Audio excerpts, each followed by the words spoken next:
ನಮಸ್ಕಾರ.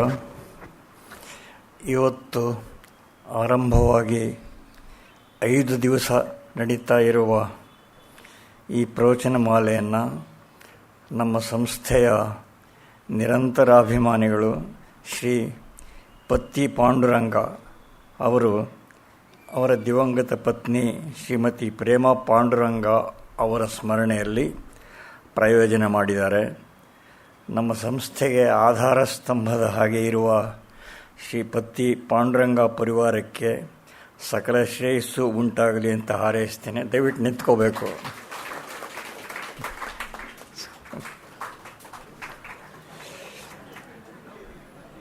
ವೇದಾಂತಾನಾಂ ಅನೇಕತ್ವಾತ್ ಸಂಶಯಾನಾಂ ಬಹುತ್ವತಃ ವೇದಸ್ಯಾಪಿ ಅತಿಸೂಕ್ಷ್ಮತ್ವಾತ್ ನ ಜಾನಾತಿ ಗುರುಂ ವಿನಾ. ವೇದಾಂತಗಳ ಸೂಕ್ಷ್ಮವಾದ ಅರ್ಥಗಳನ್ನು ತಿಳಿಸ್ಕೊಡೋರಿಗೆ ಗುರುಗಳು ಅಂತ ಹೆಸರು. ಇದು ವಿದ್ಯಾರಣ್ಯರು ಹೇಳಿರುವ ಮಾತು ಅನುಭೂತಿ ಪ್ರಕಾಶದಲ್ಲಿ. ಹಾಗೆ ತಂದೆ ತಾಯಿ ಇಟ್ಟ ಹೆಸರಿನಿಂದ ಮಾತ್ರವಲ್ಲದೆ ತಮ್ಮ ನಿರಂತರ ಕಾಯಕದಿಂದ ಸಮಾಜಕ್ಕೆ ಗುರುಗಳಂತಿದ್ದಾರೆ ಡಾಕ್ಟರ್ ಗುರುರಾಜ ಕರ್ಜಗಿಯವರು. ಬೆಳಕಿನ ದೀಪಗಳು ಮಾಲಿಕೆಯಲ್ಲಿ ಈಗ ನಡೀತಾ ಇರೋದು 5ನೇ ಸರಣಿ. ನಮ್ಮ ಪರಂಪರೆಯ ಹಲವಾರು ಅಸಾಮಾನ್ಯ ವ್ಯಕ್ತಿಗಳ ಜೀವನ ಸಾಧನೆಗಳ ಸ್ಮರಣೆಯಿಂದ ನಾವು ಕಲಿಯಬೇಕಾದ ಪಾಠಗಳ ಕಡೆಗೆ ಬೆರಳು ಚಾಚಿ ತೋರಿಸ್ತಾ ಇದ್ದಾರೆ ಡಾಕ್ಟರ್ ಗುರುರಾಜ ಕರ್ಜಗಿ. ಹಿಂದಿನ ಸರಣಿಗಳಲ್ಲಿ ವೇದವ್ಯಾಸರು, ಶ್ರೀರಾಮ, ಶ್ರೀಕೃಷ್ಣ ಈ ಮಹನೀಯರ ಮೌಲ್ಯವಂತ ಸಾಧನೆಗಳನ್ನು ಅವಲೋಕಿಸಿದ್ದು ಆಗಿದೆ. ಈ ಪ್ರಕೃತ ಸರಣಿಯಲ್ಲಿ ಶ್ರೀ ಶಂಕರಾಚಾರ್ಯರ ಸ್ಮರಣೆ ಆಗೋದಿದೆ. ಆದಿಶಂಕರಾಚಾರ್ಯರಿಗೆ ನಮ್ಮ ಇತಿಹಾಸದಲ್ಲಿ ಅದ್ವಿತೀಯವಾದ ಸ್ಥಾನ ಇರೋದಕ್ಕೆ ಕೆಲವು ವಿಶೇಷ ಕಾರಣಗಳು ಇವೆ. ಶಂಕರಾಚಾರ್ಯರು ವೇದಾಂತ ದರ್ಶನದ ಪ್ರತಿಷ್ಠಾಪಕರು ಅನ್ನೋದು ಒಂದು ಅಂಶ ಮಾತ್ರ. ಅದಕ್ಕಿಂತ ಹೆಚ್ಚಾಗಿ ಗಮನಿಸಬೇಕಾದ್ದು ಅವರು ನಮ್ಮ ಸಂಸ್ಕೃತಿಯ ಸಂಸ್ಥಾಪನೆಗಾಗಿ ಶಾಸ್ತ್ರ ಜಿಜ್ಞಾಸೆಗೆ ರಾಜಮಾರ್ಗವನ್ನು ನಿರ್ಮಿಸಿಕೊಟ್ಟರು ಅನ್ನೋದು. ಈ 2 ಮಹತ್ ಕಾರ್ಯಗಳನ್ನು ಅವರು ಉಜ್ವಲವಾಗಿ ಸಾಧಿಸಿದವರು ಬೇರೆ ಇಲ್ಲ. ಅವರಷ್ಟು ಉಜ್ವಲವಾಗಿ ಸಾಧಿಸಿದವರು ಬೇರೆ ಇಲ್ಲ ಅಂದರೆ ಅದು ಉತ್ಪ್ರೇಕ್ಷೆ ಅಲ್ಲ. ಅಷ್ಟು ಸಾಧನೆಯನ್ನು ಆಚಾರ್ಯರು ಮಾಡಿದ್ದು 32 ವರ್ಷಗಳ ಅಲ್ಪ ಅವಧಿಯಲ್ಲಿ ಅನ್ನೋದು ಇನ್ನೂ ದೊಡ್ಡ ಪವಾಡ. ಬ್ರಹ್ಮಸೂತ್ರಗಳು ಅಂತಲೂ ಕರೆಯಲಾಗಿರುವ ಬಾದರಾಯಣ ಸೂತ್ರಗಳಿಗೆ ಶಂಕರರು ಬರೆದ ಪ್ರಸನ್ನ ಗಂಭೀರ ವ್ಯಾಖ್ಯಾನ, ಅದು ಶಾಸ್ತ್ರ ವ್ಯಾಖ್ಯಾನ ಪದ್ಧತಿಗೆ ಮಾನದಂಡವನ್ನು ಹಾಕಿಕೊಡ್ತು. ಅದರ ಬಗ್ಗೆ ಮುಂದೆ ಕೇಳೋರಿದ್ದೇವೆ. ಶಂಕರರು ಹೋಲಿಕೆಯಿಲ್ಲದ ಇತಿಹಾಸ ಪುರುಷರು ಅಂತ ಪರಿಗಣಿಸೋದಕ್ಕೆ ಕೆಲವು ಅಂಶಗಳೇ ಸಾಕು. ನಮ್ಮ ಸಂಸ್ಕೃತಿಗೆ ಬೌದ್ಧ ಜೈನಾದಿ ಅವೈದಿಕ ಧಾರೆಗಳ ನಾಗಾರ್ಜುನ, ದಿಗ್ನಾಗ, ಸಮಂತಭದ್ರ, ಸಿದ್ಧಸೇನ ಮೊದಲಾದವರಿಂದ ಒದಗಿದ್ದ ಗಂಭೀರ ಸವಾಲಿಗೆ ಶಕ್ತಿವಂತ ಪ್ರತ್ಯುತ್ತರ ಕೊಟ್ಟವರು ಶಂಕರಾಚಾರ್ಯರು. ಎರಡನೇದು, ವೈದಿಕ ಪರಂಪರೆಯ ಹೆಸರಿನಲ್ಲಿಯೇ ಪ್ರಚಲಿತವಾಗಿದ್ದ ಅನೇಕ ವಿಕೃತಿಗಳನ್ನು ತೊಡೆದು ಹಾಕಿದವರು ಶಂಕರಾಚಾರ್ಯರು. ಮೂರನೇದಾಗಿ, ಉಪನಿಷದಾಧಾರಿತವಾದ ಪರಿಶುದ್ಧ ವೇದಾಂತ ದರ್ಶನವನ್ನು ಸ್ಥಾಪಿಸಿದವರು ಅವರು. ನಾಲ್ಕನೇದು, ಪರಮಾರ್ಥ ಸಾಧನ ಮಾರ್ಗದಲ್ಲಿ ಕರ್ಮ, ಜ್ಞಾನ, ಭಕ್ತಿ ಇವುಗಳ ಸ್ಥಾನ ಏನು ಅನ್ನೋದನ್ನು ಸ್ಫುಟಗೊಳಿಸಿದವರು ಶಂಕರರೇ. ಐದನೇದಾಗಿ, ವೈದಿಕ ಧರ್ಮದ ಸಂರಕ್ಷಣೆಗೋಸ್ಕರ ದೇಶವ್ಯಾಪಿಯಾದ ಪ್ರವಾಸವನ್ನು, ಪ್ರಚಾರವನ್ನು ನಡೆಸಿದವರು ಶಂಕರರು. ಪಟ್ಟಿ ಬೆಳೆಸಬಹುದು, ಸದ್ಯಕ್ಕೆ ಎಷ್ಟು ಸಾಕು. ನಮ್ಮ ಶಾಸ್ತ್ರ ಪರಂಪರೆಯ ಬೆಳವಣಿಗೆ ಅಖಂಡವಾದದ್ದು, ದೀರ್ಘವಾದದ್ದು. ಅದರಲ್ಲಿ ಎಲ್ಲ ದರ್ಶನಗಳಿಗೂ ಅವುಗಳದೇ ಆದ ಸ್ಥಾನ ಇರುತ್ತೆ ಅನ್ನೋದನ್ನು ನಾವು ನೆನಪಿನಲ್ಲಿ ಇಟ್ಕೋಬೇಕು. ಬೇರೆ ಎಲ್ಲ ದರ್ಶನಗಳಿಂದ ಗುಣಾಂಶಗಳನ್ನು ಗ್ರಹಿಸುವುದು, ದೋಷಗಳು ಕಂಡಲ್ಲಿ ಅವನ್ನು ನಿರಾಕರಿಸೋದು, ಹೀಗೆಯೇ ನಮ್ಮ ಜ್ಞಾನಧಾರೆ ಸಾಗ್ತಾ ಬಂದಿರೋದು. ಉದಾಹರಣೆಗೆ ಬೌದ್ಧ ಜೈನ ದರ್ಶನಗಳನ್ನು ಆಚಾರ್ಯರು ನಿರಾಕರಿಸರು ಅಂತ ಹೇಳುವಾಗ ಆ ಮತಗಳ ಅಹಿಂಸೆ, ಜೀವಕಾರುಣ್ಯ ಇಂಥ ಉದಾತ್ತ ಅಂಶಗಳನ್ನು ಅವರು ತಿರಸ್ಕರಿದರು ಅಂತ ಅರ್ಥ ಅಲ್ಲ.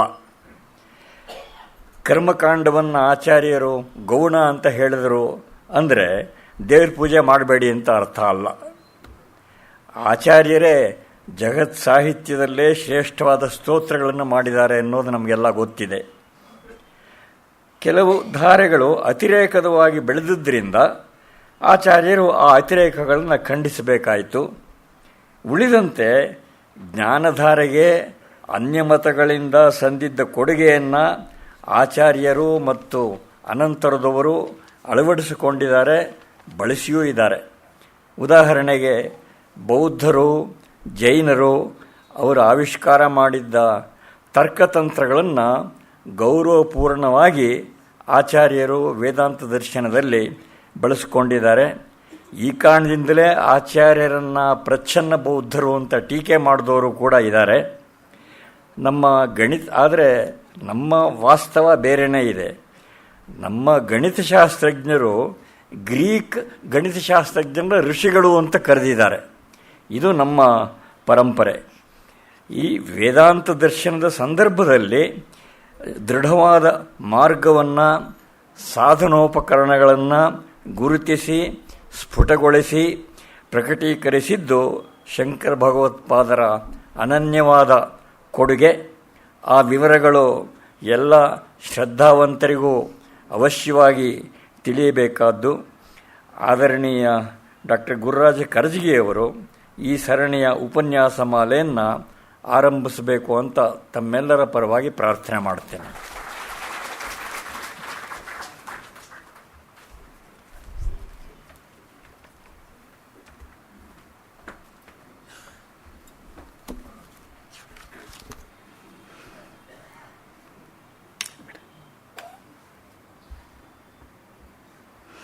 ಎಲ್ಲ ಸಹೃದಯರಿಗೆ ನಮಸ್ಕಾರ. ಸದಾಶಿವ ಸಮಾರಂಭ ಶಂಕರಾಚಾರ್ಯ ಮಧ್ಯಮಾಂ ಅಸ್ಮದಾಚಾರ್ಯ ಪರ್ಯಂತಾಂ ಒಂದೇ ಗುರು ಪರಂಪರಾಂ ಅಂತ ಪೂಜ್ಯರಾದ ಡಾಕ್ಟರ್ ರಾಮಸ್ವಾಮಿ ಅವರು ಹೇಳಿದ ಹಾಗೆ ಇದು ಬೆಳಕಿನ ದೀಪಗಳು ಸರಣಿಯಲ್ಲಿ 5ನೇದು. ಮನುಷ್ಯನ ಜ್ಞಾನ ದಿಗಂತದಲ್ಲಿ ಒಂದೊಂದು ಕಾಲಕ್ಕೆ ಒಂದೊಂದು ಪ್ರಖರವಾದ ದೀಪ ಬರ್ತದೆ. ಅದು ಆ ಕಾಲವನ್ನು ಮಾತ್ರ ಅಲ್ಲ, ಮುಂದೆ ಬರುವ ಎಲ್ಲ ಕಾಲಕ್ಕೂ ಒಂದು ಮಾರ್ಗದರ್ಶನ ಮಾಡುವಂಥ ಶಕ್ತಿ ಇರುವಂಥ ದೀಪಗಳು ಬರ್ತವೆ.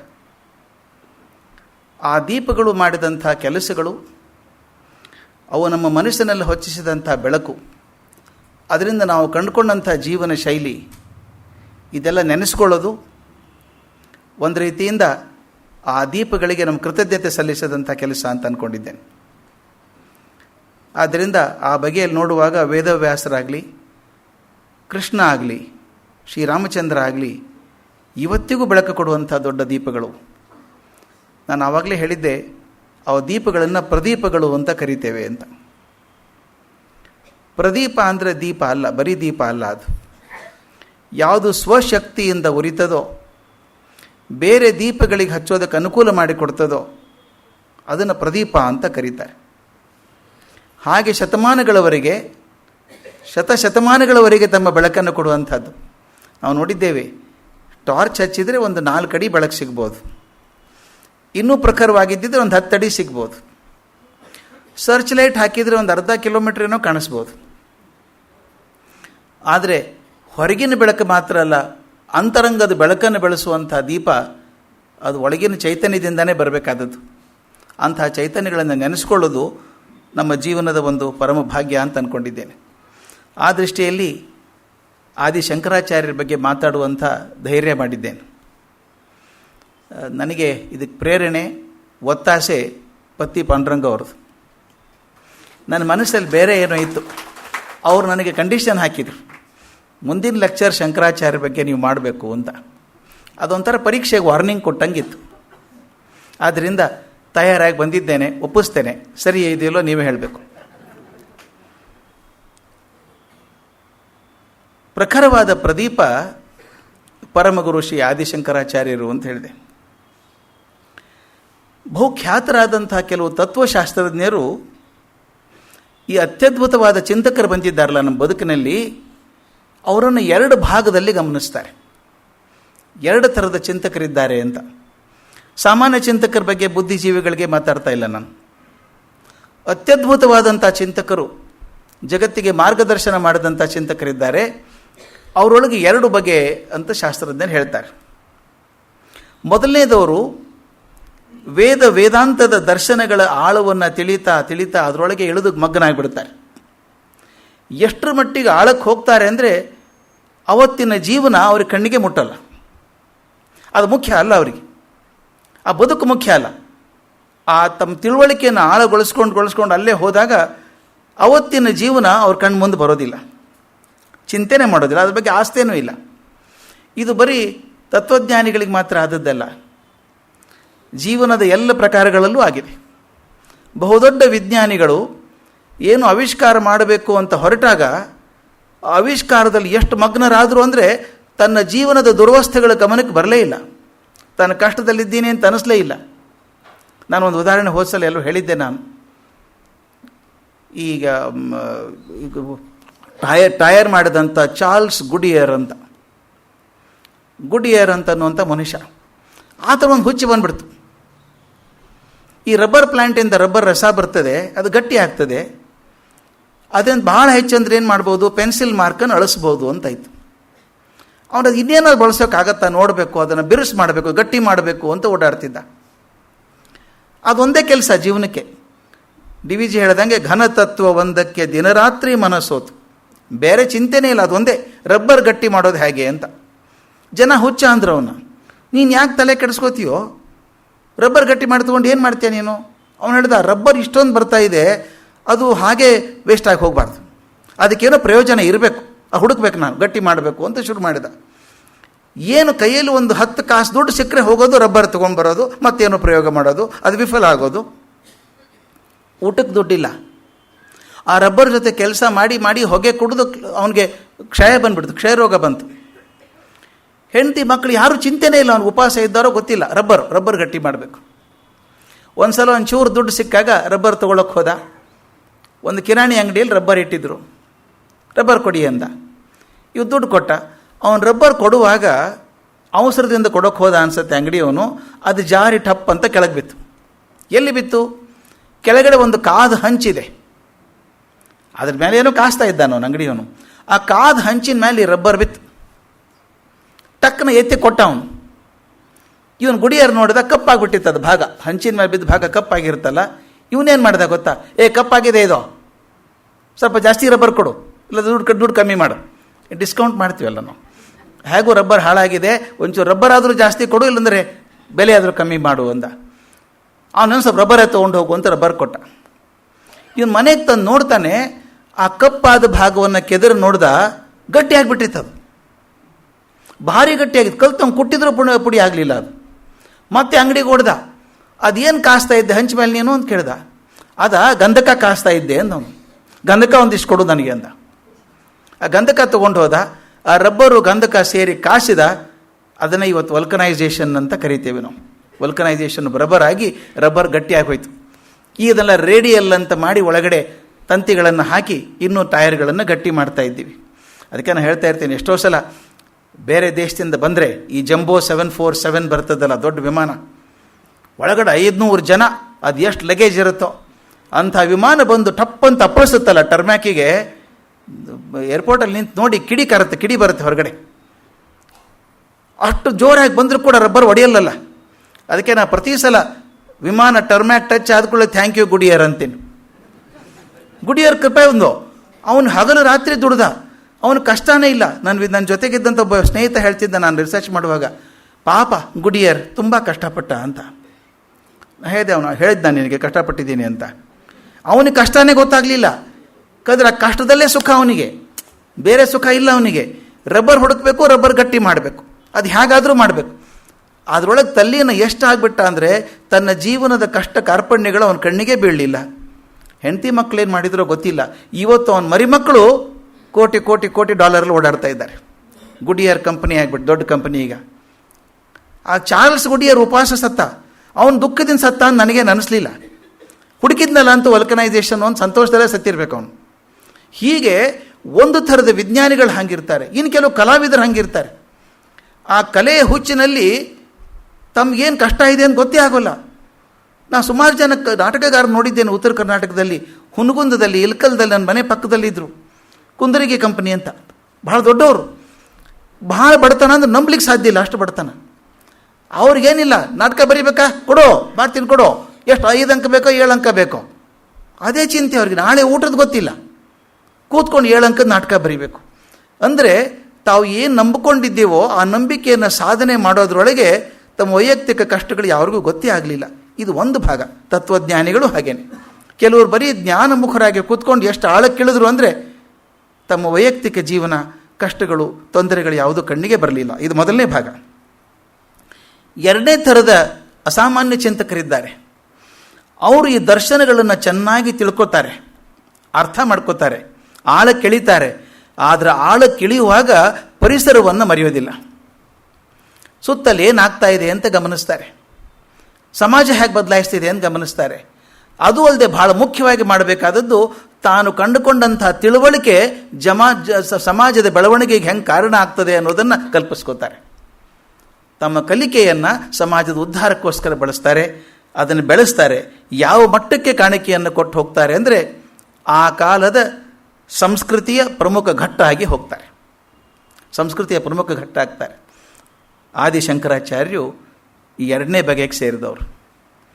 ತಮ್ಮ ಜ್ಞಾನ ಆಳದನ್ನು ಹೆಚ್ಚು ಮಾಡ್ತಾ ಮಾಡ್ತಾ ಮಾಡ್ತಾ ಎಲ್ಲಿವರೆಗೆ ಹೋಗೋದಂದ್ರೆ ಬರೀ ಜ್ಞಾನ ಹೆಚ್ಚಿಗೆ ಮಾಡೋದು ಒಂದೇ ಅಲ್ಲ, ಸಮಾಜದಲ್ಲಿ ಆಗ್ತಿರುವಂಥ ಕಷ್ಟಗಳನ್ನು ನೋಡಿ ತಾನು ಪಡ್ಕೊಂಡಂಥ ಜ್ಞಾನ ಸಮಾಜದ ಉದ್ಧಾರಕ್ಕೆ ಹೇಗೆ ಸಾಧ್ಯ ಆದೀತು ಅಂತ ಗಮನಿಸಿ ಬಳಸೋದಿದೆಯಲ್ಲ, ಇದು ಎರಡನೇ ತತ್ವಜ್ಞಾನಿಗಳು. ಅವರೊಬ್ಬರು ಮಹಾನ್ ಪರಿವರ್ತಕರು.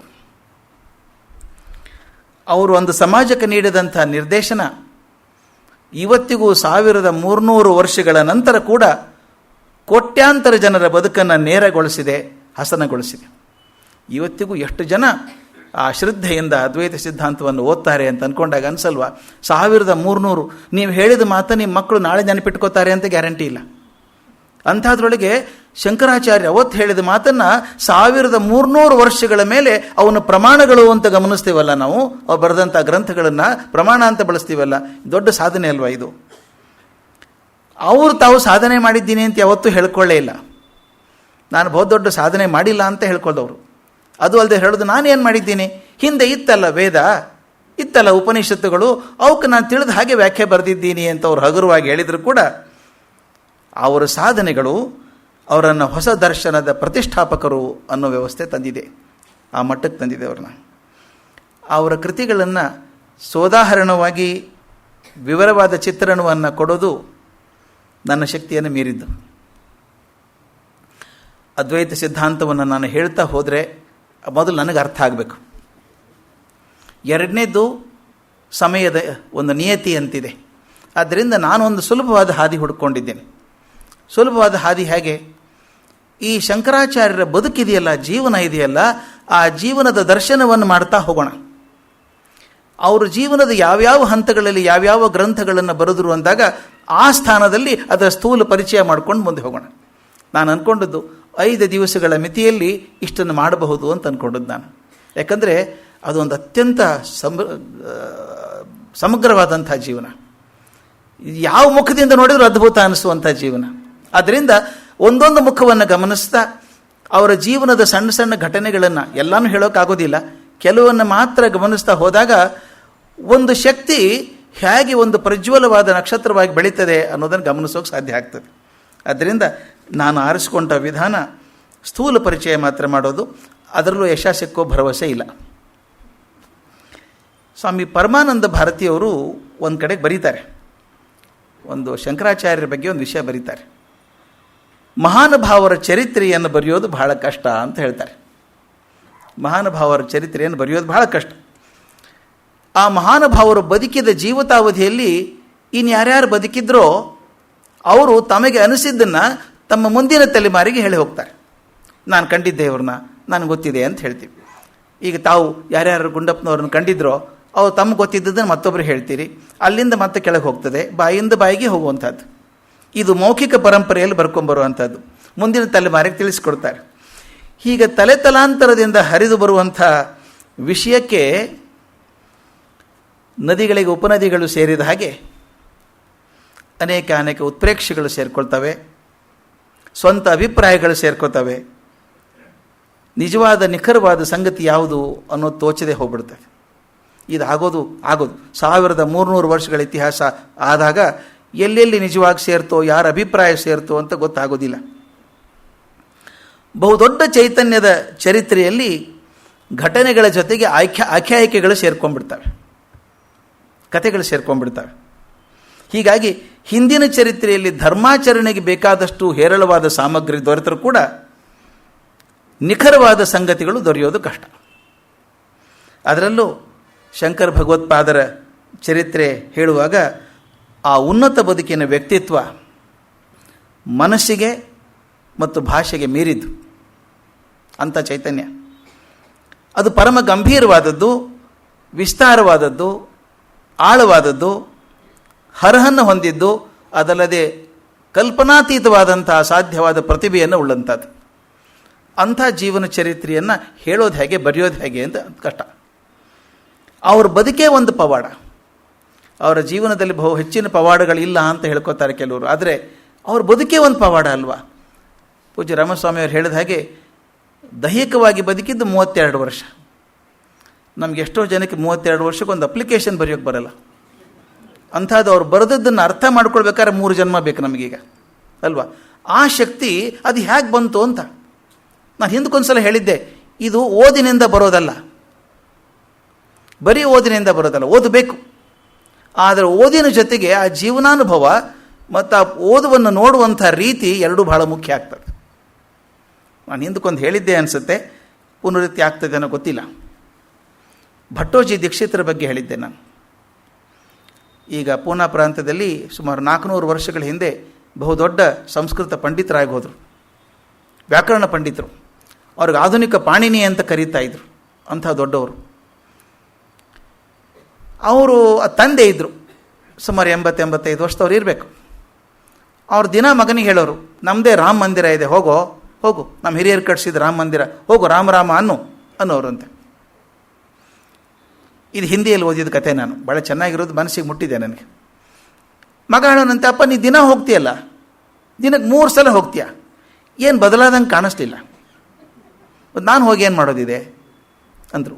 ಮುಂದೆ 2 ವರ್ಷ ಆದಾಗ ಈ ಪಂಡಿತರಿಗೆ 60ನೇ ವರ್ಷ. ಇಡೀ ಪುಣಾದಲ್ಲೆಲ್ಲ ದೊಡ್ಡ ಸಂಭ್ರಮ, ಈ ಹುಟ್ಟುಹಬ್ಬ ಮಾಡಬೇಕು ಅಂತ ಮಾಡ್ತಾಯಿದ್ರು. ಆವತ್ತಿನ ಬೆಳಗ್ಗೆ ಅಪ್ಪ ಕರೆದ್ರಂತೆ ಮಗನ, ನೋಡೋ ಇವತ್ತು 60ನೇ ವರ್ಷ ನಿಂದು, ಇವತ್ತಾದರೂ ದೇವಸ್ಥಾನಕ್ಕೆ ಹೋಗು, ಪೂಜೆ ಮಾಡು, ರಾಮ ಅನ್ನೋ ಒಂದು ಸಲ. ಮಗ ಅಪ್ಪನ ದಿಟ್ಟಿಸ್ ನೋಡಿ ಕೇಳಿದಂತೆ, ನಾನು ಹೋಗ್ತೀನಿ ದೇವಸ್ಥಾನಕ್ಕೆ, ಆದರೆ ಮನೇಲಿ ಕೂತು ನನ್ನ ದಾರಿ ಕಾಯಬೇಡ ಅಂದಂತೆ. ಅಪ್ಪನಿಗೆ ಅರ್ಥ ಆಗಲಿಲ್ಲ. ಹೋಗು ಇವತ್ತು ದೇವಕ್ಕೆ ಹೋಗು, ರಾಮ ಅನ್ನು ಅಂತ. ರಾಮ ಸ್ನಾನ ಮಾಡಿ ಮಗ ಸ್ನಾನ ಮಾಡಿ ಶುಚಿರ್ಭೂತ ಆಗಿ ವಿಗ್ರಹದ ಮುಂದೆ ಕೂತ್ಕೊಂಡು ದೀರ್ಘ ಶ್ವಾಸ ತಗೊಂಡು ವಿಗ್ರಹದ ಕಣ್ಣಲ್ಲಿ ಕಣ್ಣಿಟ್ಟು ಒಂದೇ ಒಂದು ಸಲ ರಾಮ ಅಂದ. ಅಲ್ಲೇ ಕುಸಿದು ಬಿದ್ದು ಸತ್ತೋದ. 60ನೇ ವರ್ಷದ ತೀರ್ಕೊಂಡದ್ದು. ಅದು ಮಹಾನ್ ವ್ಯಾಕರಣ ಪಂಡಿತ ಭಟ್ಟೋಜಿ ದೀಕ್ಷಿತರ ಜೀವನದಲ್ಲಿ ಆದದ್ದು ಅಂತ. ಇದು ಲೇಖಕ ಬರೀತಾನೆ, ಅವ್ರು ಹೇಗೆ ಅಂದಿರಬೇಕು ರಾಮ, ಒಂದೇ ಸಲ ಅಂದದ್ದು ರಾಮ. ಆ ರಾಮ ಹೇಗೆ ಅಂದಿರಬೇಕು, ದೇಹದ ಉಸಿರು ರಾಮ ಅಂದಿರಬೇಕು, ಕಣ ರಾಮ ಅಂದಿರಬೇಕು. ಎಷ್ಟರ ಮಟ್ಟಿಗೆ ಅವರು ತನ್ಮಯರಾಗಿ ಅಂದಿದ್ರು ಅಂತಂದರೆ ಹಿಂದಿಯಲ್ಲಿ ಹೇಳ್ತಾರೆ, ಅದನ್ನು ಭಾಳ ಚಂದ ಹೇಳ್ತಾರೆ. ಅವ್ರು ಅಂದ್ಕೊಂಡಿರ್ಬೇಕಂತೆ, ಜಬ್ ಮೈ ರಾಮ್ ಕೆ ದುನಿಯಾ ಮೇ ಜಾ ರಹಾ ಹೂँ ಕಾಮ್ ಕೆ ದುನಿಯಾ ಮೇ ಕ್ಯೋं ವಾಪಸ್ ಆನಾ ಅಂತ. ರಾಮನ ಜಗತ್ತಿಗೆ ಹೋಗ್ತಿರ್ಬೇಕಾದ್ರೆ ಕೆಲಸದ ಜಗತ್ತಿಗೆ ಯಾಕೆ ವಾಪಸ್ ಬರಬೇಕು ಅಂತ ರಾಮನಲ್ಲಿ ಸೇರ್ಕೊಂಡ್ಬಿಟ್ರು ಅಂತ. ಆದರೆ ನಾವೆಲ್ಲ ಹೇಗಿದ್ದೀವಿ ಅಂದರೆ ಭಟ್ಟೋಜಿ ದೀಕ್ಷಿತರ ಅಪ್ಪ ಇದ್ದಂಗಿದ್ದೀವಿ. ಜಪಮಣಿ ಕೈ ಬಿಡೋದಿಲ್ಲ, ರಾಮ ಅಂತಾನೆ ಇರೋದು. ಬಾಗಿಲು ಗಂಟೆ ಆಗತ್ತೆ, ಯಾರು ಬಂದರು ನೋಡು ಅಂತ ಹೇಳ್ಕೊಂಡೇ ಮಣಿ ತಿರುಗಿಸ್ತಾ ಇರೋದು. ಅದು ಸುಳ್ಳು ಹೇಳೋದು, ಇಲ್ಲ ಅಂತ ಹೇಳ್ಬಿಡು ರಾಮನ ಹೆಸರಲ್ಲಿ. ಮಂಗಳಾರತಿ ಮಾಡುವಾಗ ನೋಡ್ತಿರ್ಬೇಕು, ಯಾರು ಬಂದರು ನೋಡಿ ಹೊರಗಡೆ, ಮಂಗಳಾರತಿ ಯಾರಿಗೆ? ಉದ್ದೇಶ ಇದು. ನೀವು ಮಾಡೋದನ್ನು ಕೃತಿ ಆಯಿತು, ಒಳಗಡೆ ಮನಸ್ಸು ಅದಕ್ಕೆ ಪೂರಕವಾಗಿದೆಯಾ ಅಂತ. ಅದು ಭಾಳ ಚಂದ ಹೇಳ್ತಾರೆ. ಅನುಭವ ಅಭಿನಯ ಅಂತ ಎರಡು ಮಾತಿದ್ದಾವೆ. ಅಭಿನಯ ಬೇರೆ, ಅನುಭವ ಬೇರೆ. ಒಂದು ಒಳ್ಳೆ ನಾಟಕ ನಡೀತಾ ಇದೆ, ಅದ್ಭುತ ನಾಟಕ ನಡೀತಾ ಇದೆ, ಸುಂದರವಾದ ನಾಟಕ. ಸ್ಟೇಜ್ ಎಲ್ಲ ಫುಲ್ ತುಂಬಿಕೊಂಡು ಚೆನ್ನಾಗಿ ರೋಲೆಲ್ಲ ರೆಡಿ ಮಾಡಿದ್ದಾರೆ. ಆಡಿಯನ್ಸ್ ಎಲ್ಲ ಫುಲ್ ಆಗಿದ್ದಾರೆ, 1000 ಜನ ಕೂತಿದ್ದಾರೆ. ಒಬ್ಬ ಅತ್ಯಂತ ಎಕ್ಸ್ಪರ್ಟ್ ಆ್ಯಕ್ಟ್ರೆಸ್ ಬರ್ತಾಳೆ ಸ್ಟೇಜ್ ಮೇಲೆ, ಅನುಭವ ತುಂಬ ಜಾಸ್ತಿ ಇದೆ ಆಕೆಗೆ. ಬಂದು ದುಃಖದ ಪಾತ್ರ ವಹಿಸ್ಬೇಕಾಕೆ. ಸ್ಟೇಜ್ ಮೇಲೆ ಬಂದು ಗ್ಲಿಸರಿನ್ ಹಾಕ್ಕೊಳ್ಳೋದೇನೋ, ಸ್ಟೇಜ್ ಮೇಲೆ ಬಂದು ಎಷ್ಟು ಚೆನ್ನಾಗಿ ಬಿಕ್ಕಿ ಬಿಕ್ಕಿ ಬಿಕ್ಕಿ ಅಳ್ತಾಳೆ ಅಂತಂದರೆ ಮುಂದೆ ಕುಳಿತವ್ರ ಕಣ್ಣೆಲ್ಲ ಒದ್ದೆ ಆಗಿ ಹೋಗ್ತದೆ. ಛೇ, ಎಂಥ ಅದ್ಭುತ, ಏನದು ಪಾತ್ರ ಅಂತ ಅನಿಸುತ್ತೆ. ಆದರೆ ಆಕೆ ತನ್ನ ಪಾತ್ರ ಮುಗಿದ ತಕ್ಷಣ ಸೈಡ್ ವಿಂಗಿಗೆ ಹೋದ ತಕ್ಷಣ ತನ್ನ ಸ್ನೇಹಿತರು ಕೇಳ್ತಾಳೆ, ಹೇಗಿತ್ತು ನನ್ನ ರೋಲು, ಚೆನ್ನಾಗಿತ್ತಾ? ಅಂದರೆ ಆಕೆಗೆ ಅದು ಅಭಿನಯ ಆಗಿತ್ತು. ಆದರೆ ಹಾಲಲ್ಲಿ ಕೂತಂಥ ಜನಕ್ಕೇನಾಗಿತ್ತು? ಅವ್ರಿಗೆ ಅಭಿನಯ ಅಲ್ಲ, ಅದು ಅನುಭವ ಆಗಿತ್ತು. ಇದು ವ್ಯತ್ಯಾಸ ಇರೋದು.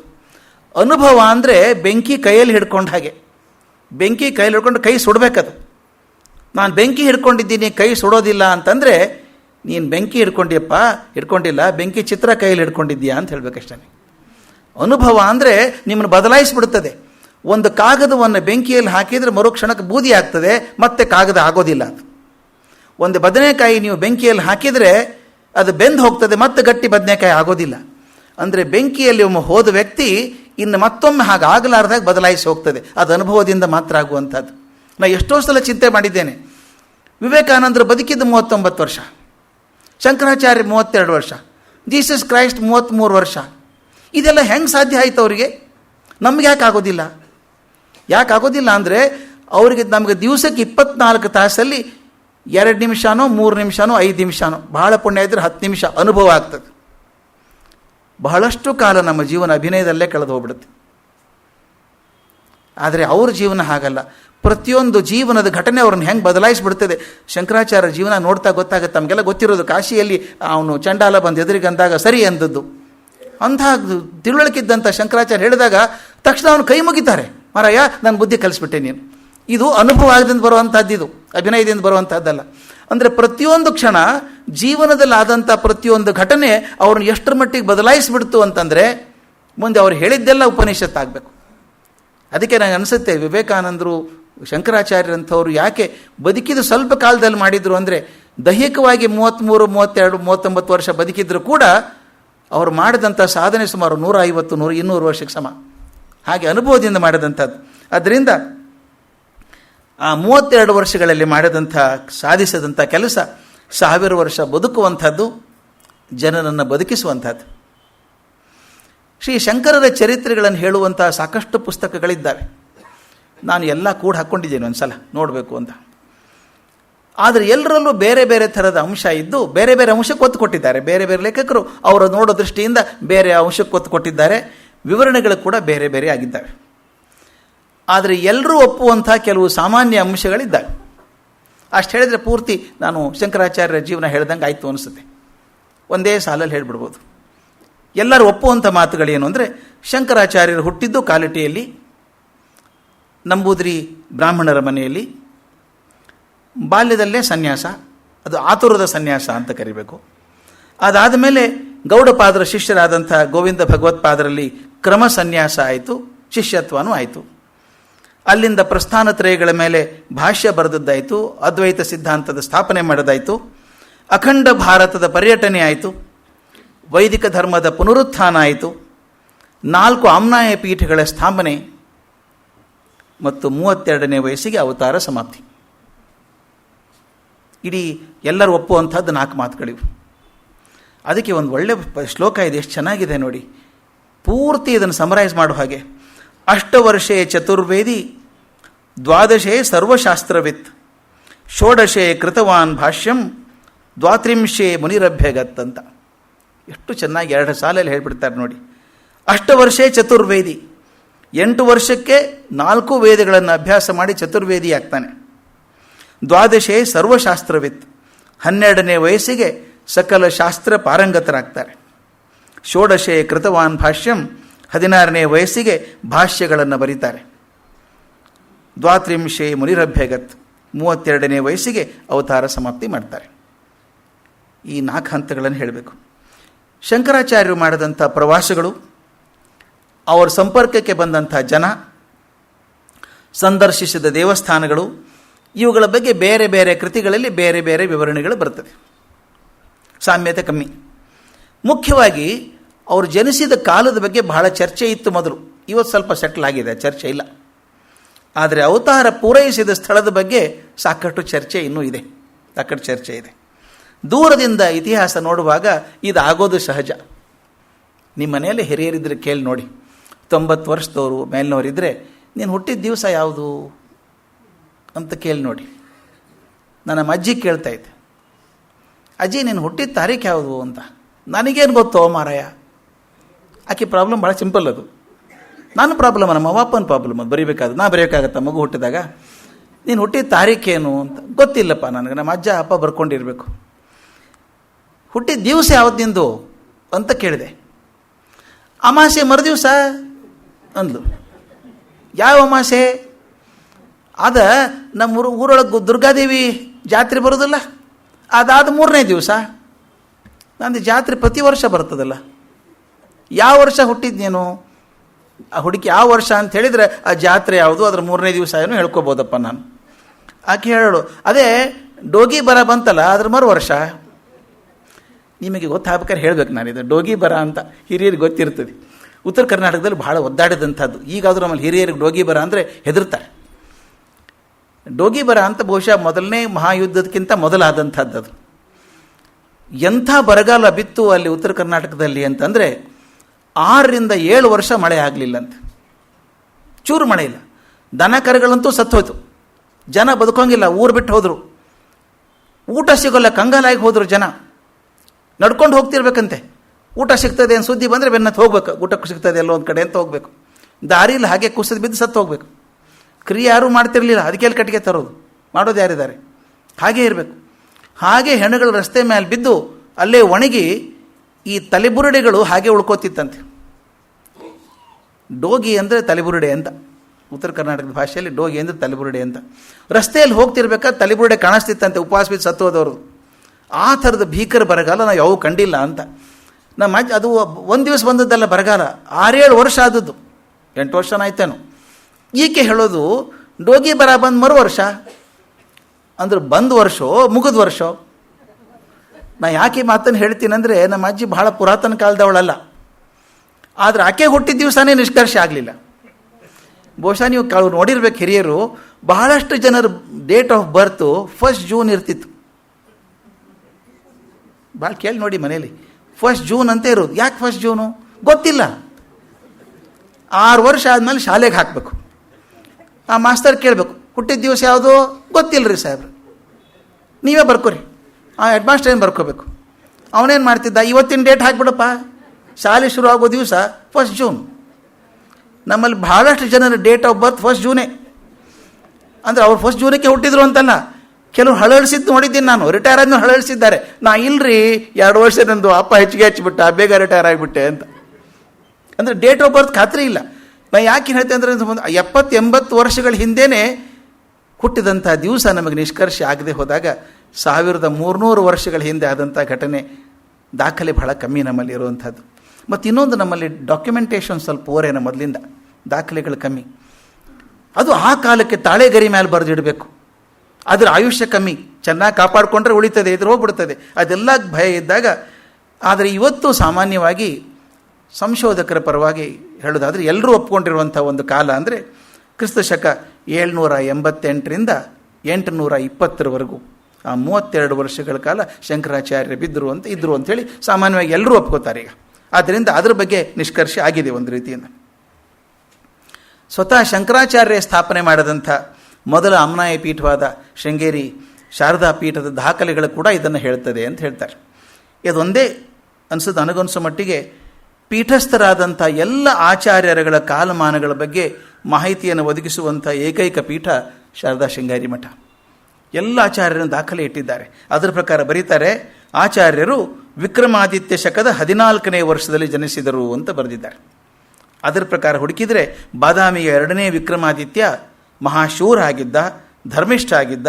ಅವನು ಬದುಕಿದ್ದು ಅದೇ ಕಾಲದಲ್ಲಿ. ಅದನ್ನು ಹುಡುಕಿದರೆ 788 ಕ್ರಿಸ್ತಶಕ ಸರಿ ಅಂತ ಎಲ್ಲರೂ ಮಾತಿ ಬಂದಿದ್ದಾರೆ. ಶಂಕರಾಚಾರ್ಯರು ಹುಟ್ಟಿದ್ದು ಕಾಲಟಿ ಅನ್ನೋದನ್ನು ಸುಮಾರು ಎಲ್ಲರೂ ಒಪ್ಕೋತಾರೆ. ಕಾಲಟಿ, ಕಾಲಡಿ ಅಂತೆರಡು ಅಂತಾರೆ. ಎಲ್ಲ ಗ್ರಂಥಕಾರರು ಒಪ್ಕೋತಾರೆ. ಆದರೆ ಅವತಾರ ಸಮಾಪ್ತಿಯಾದಂಥ ಕಾಲ ಮಾತ್ರ ಸ್ವಲ್ಪ ಚರ್ಚೆಯಲ್ಲೇ ಇದೆ. ಇನ್ನೂ ಮಾಧವ ವಿದ್ಯಾರಣ್ಯರು ಬರೆದಂಥ ಶಂಕರ ದಿಗ್ವಿಜಯ, ಮಾಧವೀಯ ಶಂಕರ ದಿಗ್ವಿಜಯ ಅಂತ ಪುಸ್ತಕ, ಅದರ ಪ್ರಕಾರ ಶಂಕರಾಚಾರ್ಯರು ಕಾಶ್ಮೀರದಲ್ಲಿ ಸರ್ವಜ್ಞ ಪೀಠವನ್ನೇರಿ ನಂತರ ಬದರಿಯ ಮೂಲಕ ಕೇದಾರವನ್ನು ಸೇರಿ ಅಲ್ಲಿಂದಲೇ ಕೈಲಾಸವನ್ನು ಸೇರಿ ಶಿವನ ರೂಪವನ್ನು ತಾಳಿದರು ಅಂತ ಬರ್ತದೆ. ಅಂದರೆ ಅವರು ಕೊನೆಗೆ ನಿರ್ವಾಣ ಹೊಂದಿದ್ದು ಕೇದಾರನಾಥದಲ್ಲಿ ಅಂತ ಬರ್ತದೆ. ಇದಕ್ಕೆ ಸರಿ ಹೊಂದುವ ಹಾಗೆ ತಾವು 2013ಕ್ಕಿಂತ ಮೊದಲೇನಾದರೂ ಬದರಿಗೆ ಹೋಗಿ ಕೇದಾರಕ್ಕೆ ಹೋಗಿದ್ದರೆ ಅಲ್ಲಿ ತಾವು ಶಂಕರಾಚಾರ್ಯರ ಸಮಾಧಿಯನ್ನು ನೋಡಿರ್ತೀರಿ. ನಾನು 2012ನೇ ಇಸ್ವಿಗೆ ಅಲ್ಲಿ ಹೋಗಿದ್ದೆ. ಕೇದಾರ ಗುಡಿಯೊಳಗೆ ಪ್ರದಕ್ಷಿಣೆ ಹಾಕಬೇಕಾದ್ರೆ ಬಲಗಡೆ ಮೂಲೆಯಲ್ಲಿ ಅಲ್ಲಿ ಶಂಕರಾಚಾರ್ಯರದೊಂದು ಸಮಾಧಿ ಇದೆ. ಅಲ್ಲಿ ಒಳಗಡೆ ಹೋದರೆ ಎಷ್ಟು ಚಂದದ ವಿಗ್ರಹ ಇತ್ತು. ಅದು ಭಾಳ ಚಂದ, ಸಂಗಮೋರಿ ಕಲ್ಲಿಂದ ಮಾಡಿದ್ದು, ಬಿಳಿ ಕಲ್ಲಲ್ಲಿ ಮಾಡಿದ್ದು. ಅಷ್ಟು ಚಂದದ ವಿಗ್ರಹ ಮುಖದ ಮೇಲಿತ್ತು. ಈ ಕಡೆ ಒಂದು ಆಂಜನೇಯ ಅನ್ನೋ ವಿಗ್ರಹ, ಮಧ್ಯದಲ್ಲಿ ಒಂದು ಈಶ್ವರ ಲಿಂಗ ಇತ್ತು, ಮೇಲೆ ಬಿಳಿದು ಸ್ಫಟಿಕಲಿಂಗ ಇದ್ದಂಗಿತ್ತದು. ಅದು ಶಂಕರಾಚಾರ್ಯ ಸಮಾಧಿ ಅಂತ ಕರೀತಾ ಇದ್ರು. ಅಲ್ಲಿ ಸಾಮಾನ್ಯವಾಗಿ ಸನ್ಯಾಸಿಗಳು ಕೂತ್ಕೊಂಡು ತಪಸ್ಸು ಮಾಡ್ತಾ ಇರ್ತಾರೆ. ಅದನ್ನು ನೋಡಿದ್ದೆ 2012ನೇ ಇಸ್ವಿಗೆ ನೋಡಿದ್ದೆ. ಇನ್ನೂ ನನ್ನ ಕಡೆ ವಿಡಿಯೋ ಇಟ್ಕೊಂಡಿದ್ದೀನಿ ಅದನ್ನು ಹೋದಾಗ. 2013ಕ್ಕೆ ಮಹಾಪ್ರವಾಹ ಬಂದು ಕೇದಾರೇಶ್ವರನ ದೇವಸ್ಥಾನ ಒಂದ್ಬಿಟ್ಟು ಉಳಿದೆಲ್ಲ ಕೊಚ್ಕೊಂಡು ಹೋಯ್ತು. ಇದು ಕೂಡ ಕೊಚ್ಕೊಂಡು ಹೋಯ್ತು. ಆದರೆ ಈಗ ಅದನ್ನು ಮತ್ತೆ ಕಟ್ತಿದ್ದಾರೆ ಅಂತ ಕೇಳಿದರು. ಕಟ್ತಿದ್ದಾರೆ ಅಂತ ಹೇಳ್ತಾರೆ. ಬಹುಶಃ ಈ ವರ್ಷದಲ್ಲಿ ಮತ್ತೆ ಅದನ್ನು ರೀಕನ್ಸ್ಟ್ರಕ್ಟ್ ಮಾಡ್ತಾರೆ ಅಂತ ಅನ್ನೋದೊಂದು ಆಸೆ ಇದೆ. ಅದೊಂದು ಪ್ರಕಾರ ಹೇಳಿದಾಗೆ ಅದು ಕೇದಾರದಲ್ಲಿ ಶಂಕರಾಚಾರ್ಯರು ನಿರ್ವಾಣ ಹೊಂದಿದರು ಅಂತ ಒಂದು ಮಾತು. ಇನ್ನೊಂದು ಮೂಲದ ಪ್ರಕಾರ ಆಚಾರ್ಯರು ಕೇದಾರ ಬಿಟ್ಟರು, ಹಾಗೆ ಪರ್ವತದಲ್ಲಿ ಹೋಗಿ ಕೈಲಾಸಕ್ಕೆ ಹೋದರು. ಕೈಲಾಸಕ್ಕೆ ಹೋಗಿ ಅಲ್ಲಿಂದ 5 ಸ್ಫಟಿಕ ಲಿಂಗಗಳನ್ನು ತಗೊಂಡು ಬಂದರು ಅಂತ. ಲಿಂಗಗಳು ತಂದು ಏನು ಮಾಡಿದರು, ಒಂದೊಂದನ್ನು ಶೃಂಗೇರಿ, ಪುರಿ, ದ್ವಾರಕಾ ಮತ್ತು ಬದರಿಕಾಶ್ರಮದ ತಮ್ಮ ಮಠಗಳಲ್ಲಿ ಕೊಟ್ಟು ಇನ್ನೊಂದನ್ನು ತಾವೇ ಇಟ್ಕೊಂಡು ಕಾಂಚಿಗೆ ಬಂದರು. ಕಂಚೀಪುರದಲ್ಲೇ ಇದ್ದು ಅಲ್ಲೇ ಅದನ್ನು ಪೂಜೆ ಮಾಡಿ ತಮ್ಮ ಅವತಾರವನ್ನು ಅಲ್ಲೇ ಮುಗಿಸಿದರು ಅನ್ನುವಂಥ ಒಂದು ಕೃತಿ ಇದೆ. ವ್ಯಾಸಾಚಲ ಶಂಕರ ವಿಜಯ ಅಂತ ಇನ್ನೊಂದು ಪುಸ್ತಕ. ಅದರ ಪ್ರಕಾರ ಶ್ರೀ ಶಂಕರರು ಕಾಶ್ಮೀರದಿಂದ ತಮ್ಮ ಪ್ರಿಯವಾದ ರುಚಿರ ದೇಶಕ್ಕೆ ಹೋದರು ಅಂತ ಬರ್ತದೆ. ನನಗದು ಅರ್ಥವಾಗಲಿಲ್ಲ, ಪ್ರಯತ್ನ ಮಾಡಿದೆ. ಆ ರುಚಿರ ದೇಶಂ ಅಂದರೆ ಯಾವುದು ಅಂತ ಅದರಲ್ಲಿಲ್ಲ. ತಮ್ಮ ಅತ್ಯಂತ ಪ್ರಿಯವಾದ ರುಚಿರ ದೇಶಕ್ಕೆ ಹೋಗ್ಬಿಟ್ರು ಅಂತ ಬರ್ತದೆ. ಅದು ಯಾವ ಪ್ರಿಯವಾದ ಸ್ಥಳ ಅನ್ನೋದ್ರ ಬಗ್ಗೆ ನಿರ್ದಿಷ್ಟ ಕಲ್ಪನೆ ಇಲ್ಲ. ಅನಂತಾನಂದಗಿರಿ ಶಂಕರ ವಿಜಯ ಅಂತ ಇನ್ನೊಂದು ಪುಸ್ತಕ. ಅದನ್ನು ನೋಡಿದರೆ ಆಚಾರ್ಯರು ಅವತಾರ ಮುಗಿಸಿದ್ದು ಕಂಚೀಪುರದಲ್ಲೇ ಅಂತ ಗಟ್ಟಿಯಾಗಿ ಹೇಳ್ತಾರೆ ಅವರು. ಬಹುಶಃ ನನಗನ್ನಿಸಿದ ಮಟ್ಟಿಗೆ ಅವರು ಈ ಶಂಕರಾಚಾರ್ಯರ ಬಗ್ಗೆ ಮಾತಾಡ್ತಾ ಇಲ್ಲ, ಆದಿಶಂಕರಾಚಾರ್ಯರ ಬಗ್ಗೆ ಹೇಳ್ತಾ ಇಲ್ಲ. ಅಲ್ಲೇ ಚಿದಂಬರಮಲ್ಲೇ ಹುಟ್ಟಿ ಅಲ್ಲೇ ಸನ್ಯಾಸ ತಗೊಂಡು ದೊಡ್ಡ ಸಾಧನೆ ಮಾಡಿ ಅವತಾರ ಮುಗಿಸಿದಂಥ ಇನ್ನೊಬ್ಬ ಶಂಕರಾಚಾರ್ಯರ ಬಗ್ಗೆ ಹೇಳಿರಬೇಕು ಅಂತ ಅನಿಸುತ್ತೆ. ಅವರು ಪೂರ್ತಿ ಓದಿದಾಗ ಅದಲ್ಲ ಅಂತ ಅನಿಸುತ್ತೆ. ಯಾಕಂದರೆ ಒಂದು ನಮ್ಮಲ್ಲಿ ಸಾಮಾನ್ಯವಾಗಿ ಈ ಪೀಠಕ್ಕೆ ಏರಿದಂಥ ಎಲ್ಲ ಸನ್ಯಾಸಿಗಳನ್ನು ಶಂಕರಾಚಾರ್ಯರು ಅಂತ ಗೌರವದಿಂದ ಕರೆಯೋದು ಉಂಟು ನಾವು. ಅದರಿಂದ ಹಾಗಿರಬೇಕು. ಯಾಕಂದರೆ ಅದರೊಳಗೆ ಅನಂತಾನಂದಗಿರಿ ಅಂತ ಒಂದು ಪಾತ್ರ ಬರ್ತದೆ. ನಮ್ಮ ಶಂಕರಾಚಾರ್ಯ ಯಾವುದೇ ಚರಿತ್ರೆ ನೋಡಿದಾಗ ಆನಂದಗಿರಿ ಅಂತ ಬರ್ತದೆ, ಅದನ್ನು ಗಿರಿ ಅಂತ ಕರಿತೇವೆ. ಒಬ್ಬ ಗಿರಿಯನ್ನು ಬ್ರಹ್ಮಚಾರಿ ಶೃಂಗೇರಿಗೆ ಬಂದ, ಆ ಮುಂದೆ ತೋಟಕಾಚಾರ್ಯ ಆದರು ಅಂತ ಹೇಳ್ತೀವಿ ನಾವು. ಆದ್ದರಿಂದ ಅನಂತಾನಂದಗಿರಿ ಅಂತ ಯಾವುದೂ ಪಾತ್ರ ಬಂದಿಲ್ಲ. ಆದ್ದರಿಂದ ಬಹುಶಃ ನನಗನ್ಸೋ ಮಟ್ಟಿಗೆ ಇದು ಮತ್ತೊಬ್ಬ ಶಂಕರಾಚಾರ್ಯರ ಬಗ್ಗೆ ಇರಬೇಕು ಅಂತ ಅನಿಸೋದು. ಆಚಾರ್ಯ ಚರಿತೆ ಅಂತ ಕರೆಯಲ್ಪಡುವಂಥ ಇನ್ನೊಂದು ಗೋವಿಂದನಾಥ ಶಂಕರ ವಿಜಯ ಅಂತ ಒಂದು ಪುಸ್ತಕ ಇದೆ. ಅದರೊಳಗೆ ಅವ್ರದ್ದು ಇನ್ನೂ ಸ್ಪಷ್ಟ ಹೇಳ್ತಾರೆ. ಆಚಾರ್ಯರು ಕಂಚಿಯನ್ನು ಬಿಟ್ಟು ತಿರಶಿವಪೇರೂರು, ಇವತ್ತಿನ ತ್ರಿಶೂರ್, ಆ ತ್ರಿಶೂರಿಗೆ ಹೋದ್ರಂತೆ. ಅಲ್ಲಿ ಹೋಗಿ ಇವತ್ತು ಕೂಡ ನಡುವಿಲ್ ಅನ್ನುವಂಥ ಮಠ ಇದೆ. ಆ ನಡುವಿಲ್ ಮಠವನ್ನು ಶಂಕರಾಚಾರ್ಯ ಸ್ಥಾಪನೆ ಮಾಡಿದ್ದು ಅಂತ ಅವ್ರ ಕಲ್ಪನೆ. ಅಲ್ಲಿಯ ದೇವತೆ ವೃಷಭಾಚಲನ ಅನುಗ್ರಹದಿಂದಲೇ ಶಂಕರಾಚಾರ್ಯ ಹುಟ್ಟಿದ್ದು ಅನ್ನೋ ನಂಬಿಕೆ ಇದೆ. ಆದ್ದರಿಂದ ವೃಷಭಾಚಲಕ್ಕೆ ಹೋದರು. ಅಲ್ಲಿ ಹೋಗಿ ಒಂದು ದಿವಸ ತಮ್ಮ ದೇಹ ತೊರೆಯಬೇಕು ಅಂತ ತೀರ್ಮಾನ ಮಾಡಿ ವೃಷಭಾಚಲೇಶ್ವರನ ದೇವಸ್ಥಾನಕ್ಕೆ ಬಂದು ನಮಸ್ಕಾರ ಮಾಡಿ ಹೊರಗೆ ಬಂದು ಒಂದು ಕಟ್ಟೆ ಮೇಲೆ ಕೂತ್ಕೊಂಡ್ರಂತೆ. ವಿಷ್ಣು ಪಾದಾದಿಕೇಶ ಅನ್ನುವಂಥ ಸ್ತೋತ್ರವನ್ನು ರಚನೆ ಮಾಡಿ ಅಲ್ಲೇ ತಮ್ಮ ದೇಹವನ್ನು ಬಿಟ್ಟರು ಅಂತ. ಇವತ್ತಿಗಾದರೂ ತ್ರಿಶೂರಲ್ಲಿ ವಡಕುನಾಥನ್ ದೇವಾಲಯ ಅಂತಿದೆ. ಒಡಕನಾಥನ ದೇವಾಲಯದ ಹೊರಗಡೆ ಬಂದರೆ ಮುಂದೆ ಕಟ್ಟೆ ಮೇಲೆ ಶಂಖ ಚಕ್ರಗಳಿಂದ ಕೆತ್ತಲ್ಪಟ್ಟಂಥ ಒಂದು ಕಲ್ಲಿನ ವೇದಿಕೆ ಇದೆ. ಅದನ್ನೇ ಆಚಾರ್ಯರು ದೇಹತ್ಯಾಗ ಮಾಡಿದ ಜಾಗ ಅಂತ ತೋರಿಸ್ತಾರೆ. ಹೀಗೆಲ್ಲ ಸಾಕಷ್ಟು ಕಡೆ ಬರ್ತದೆ. ಇನ್ನೊಂದು ಚಿದ್ವಿಲಾಸ ಶಂಕರ ವಿಜಯ ಅಂತ ಒಂದು ಪುಸ್ತಕ ಇದೆ. ಅದರಲ್ಲಿ ಶಂಕರರು ಬದರಿಯಲ್ಲಿ ಭಾಷ್ಯಗಳನ್ನು ಬರೆದರು, ಅಲ್ಲೇ ಇದ್ದರು. ನಂತರ ಮತ್ತೆ ಕೆಳಗೆ ಬಂದು ತಮ್ಮ ಅಧ್ಯಾತ್ಮ ಪ್ರವಾಸವನ್ನೆಲ್ಲ ಮುಗಿಸಿ ಮತ್ತೆ ಬದರಿಗೆ ಬಂದರು ವಾಪಸ್. ಆ ಬದರಿಕಾಶ್ರಮದಲ್ಲೇ ಇರುವಾಗ ಆ ಗುಹೆಗೆ, ಅವರಿರುವಂಥ ಗುಹೆಗೆ ದತ್ತಾತ್ರೇಯ ಬಂದು ಅವ್ರನ್ನ ಕೈ ಹಿಡಿದು ಕರ್ಕೊಂಡು ಹೋದ ಕೈಲಾಸಕ್ಕೆ ಅಂತ ಅನ್ನೋ ಮಾತನ್ನು ಅವ್ರು ಬರೀತಾರೆ. ಇನ್ನೊಂದು ಕಾವ್ಯ ಗುರುವಂಶ ಕಾವ್ಯ ಅಂತ ಕೊಂದಿದೆ. ಆ ಪುಸ್ತಕದೊಳಗೆ ಒಂದು ವಿಚಿತ್ರ ಹೇಳ್ತಾರೆ. ಈ ಮಹಾರಾಷ್ಟ್ರದ ಮರಾಠವಾಡ ಅಂತ ಏರಿಯಾ ಬರ್ತದೆ. ಅಲ್ಲಿ ಒಂದು ಯಾವತ್ಮಾಳ್ ಅಂತ ಒಂದು ಊರಿದೆ, ಈಗಾದರೂ ಇದೆ. ಯಾವತ್ಮಾಳ್ ಅಂತ ಒಂದು ಊರಿದೆ. ಯಾವತ್ಮಾಳ್ ಹತ್ತಿರ ಇರುವಂಥ ಮಾಹುರಿಪುರಿಯೊಳಗೆ ದತ್ತಾತ್ರೇಯನಲ್ಲಿ ಐಕ್ಯವಾದರು ಇವರು ಅಂತ. ಇದು ಗಮನಿಸಬೇಕಾದದ್ದು. ಭಾಳ ಇಷ್ಟು ಕತೆ ಬೇಕಾಗಿಲ್ಲ ಇದು. ಯಾಕೆ ಹೇಳಿದೆ ಅಂದರೆ, ಒಂದೊಂದು ಕಾಲಕ್ಕೆ ಹೇಗೆ ಚಿಂತನೆಗಳು ಬರ್ತದೆ ಅಂತ. ಯಾರಿಗೆ ದತ್ತಾತ್ರೇಯ ದೊಡ್ಡ ದೇವರು ಅಂತ ಅನ್ನಿಸ್ತೋ ಅವರು ದತ್ತಾತ್ರೇಯ ಕರ್ಕೊಂಡೋದ ಶಂಕರರನ್ನ ಅಂತ ಹೇಳುವಂಥದ್ದು. ಕೇದಾರಕ್ಕೆ ಹೋದ್ರು ಅವರು ಅಂತ ಹೇಳೋದು, ಬದರಿಯಲ್ಲೇ ಉಳ್ಕೊಂಡ್ರು ಅಂತ ಹೇಳೋದು, ಕಂಚಿಗೆ ಉಳ್ಕೊಂಡ್ರು ಅಂತ ನಮ್ಮ ಪರಂಪರೆಯಲ್ಲಿ ಬಂದಿರೋ ಸ್ವಾಮಿ. ಸಣ್ಣ ಸಣ್ಣ ಹಳ್ಳಿಗಳಿಗೆ ಹೋಗಿ ನೀವು ಸೀತೆ ಪಾದ ಅಂತಾರೆ, ರಾಮನ ಹೆಜ್ಜೆ ಮುಡಿಸಿದ ಜಾಗ ಅಂತ. ಇದು ಯಾವುದು ತಪ್ಪು ಅಂತ ತಿಳ್ಕೊಳ್ಳೇಬಾರ್ದು ನಾವು. ಅವೆಲ್ಲ ಮನುಷ್ಯನಲ್ಲಿ ಧರ್ಮ ಜಾಗೃತಿ ಮಾಡೋಕ್ಕಿರುವಂಥ ಕೆಲಸ ಅದು.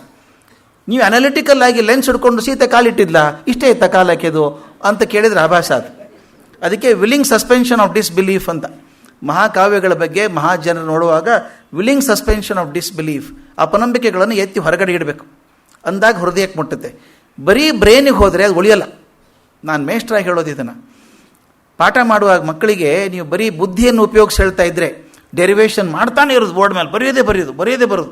ಅರ್ಧ ಹುಡುಗರು ತೂಕಡಿಸ್ತಿರ್ತಾರೆ ಕ್ಲಾಸಲ್ಲಿ. ಯಾಕಂದರೆ ಬುದ್ಧಿಗೆ ಹೋದರೆ ಬುದ್ಧಿಗೆ ಬೇಗ ಸುಸ್ತಾಗತ್ತೆ, ಹೃದಯಕ್ಕೆ ಸುಸ್ತಾಗಲ್ಲ. ದಯವಿಟ್ಟು ಗಮನಿಸಿ. ನಿಮ್ಗೆ ಬೇಕಾದಂಥ ಚಟುವಟಿಕೆ ಯಾವುದೋ ಸಿನಿಮಾ ನೋಡ್ತಿರ್ತಾರೆ, ಮಕ್ಕಳು ಚಂಚಲ ಅಂತೀವಿ, ಓದಲ್ಲ, ಕೂತ್ಕೊಳ್ಳಲ್ಲ 5 ನಿಮಿಷ ಅಂತೀವಿ. ಟಿ ವಿ ಮುಂದೆ ಹಿಂಗೆ ಕೂತಿರ್ತಾನೆ 8 ತಾಸು ಊಟ ಮಾಡಲಾರ್ದೆ. ಅದು ಹೆಂಗೆ ಕೂತ್ಕೊಂಡು ಅವನು ಚಂಚಲ ಅಂತ ಹೇಗೆ ಅಂತೀರ? ಅವನಿಗೆ ಎಲ್ಲಿ ಆಸಕ್ತಿ ಇದೆಯೋ ಅಲ್ಲಿ ಅವನು ಬೇಜಾರಾಗಲ್ಲ.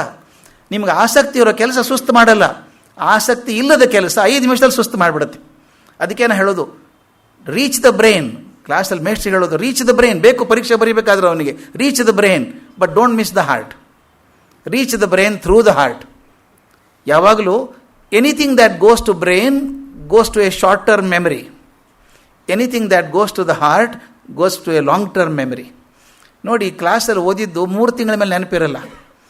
ಆದರೆ 3 ವರ್ಷದಿಂದ ನೋಡಿ ಸಿನಿಮಾ, ಮುಂದೇನಾಗ್ತದೆ ಹೇಳ್ತಾರೆ, ಹಿಂದೆ ಆದದ್ದು ಬಿಡಿ, ಮುಂದೇನಾಗ್ತದೆ ಹೇಳ್ತಾರೆ. ಯಾಕೆ ಉಳ್ಕೊಂತು ಸಿನಿಮಾ ತಲೆಯಲ್ಲಿ? ಅದು ಹೃದಯದಿಂದ ನೋಡಿದ್ದು, ಸಂತೋಷಪಟ್ಟದ್ದು. ಇದು ಕಷ್ಟಪಟ್ಟು ಉಳ್ಕೊಂಡದ್ದು. ಅದಕ್ಕೆ ಏನು ಹೇಳೋದು, ಇಂಥ ಕೃತಿಗಳನ್ನು ಓದುವಾಗ ನಾವು ಅಪನಂಬಿಕೆ ಇಟ್ಕೋಬಾರ್ದು.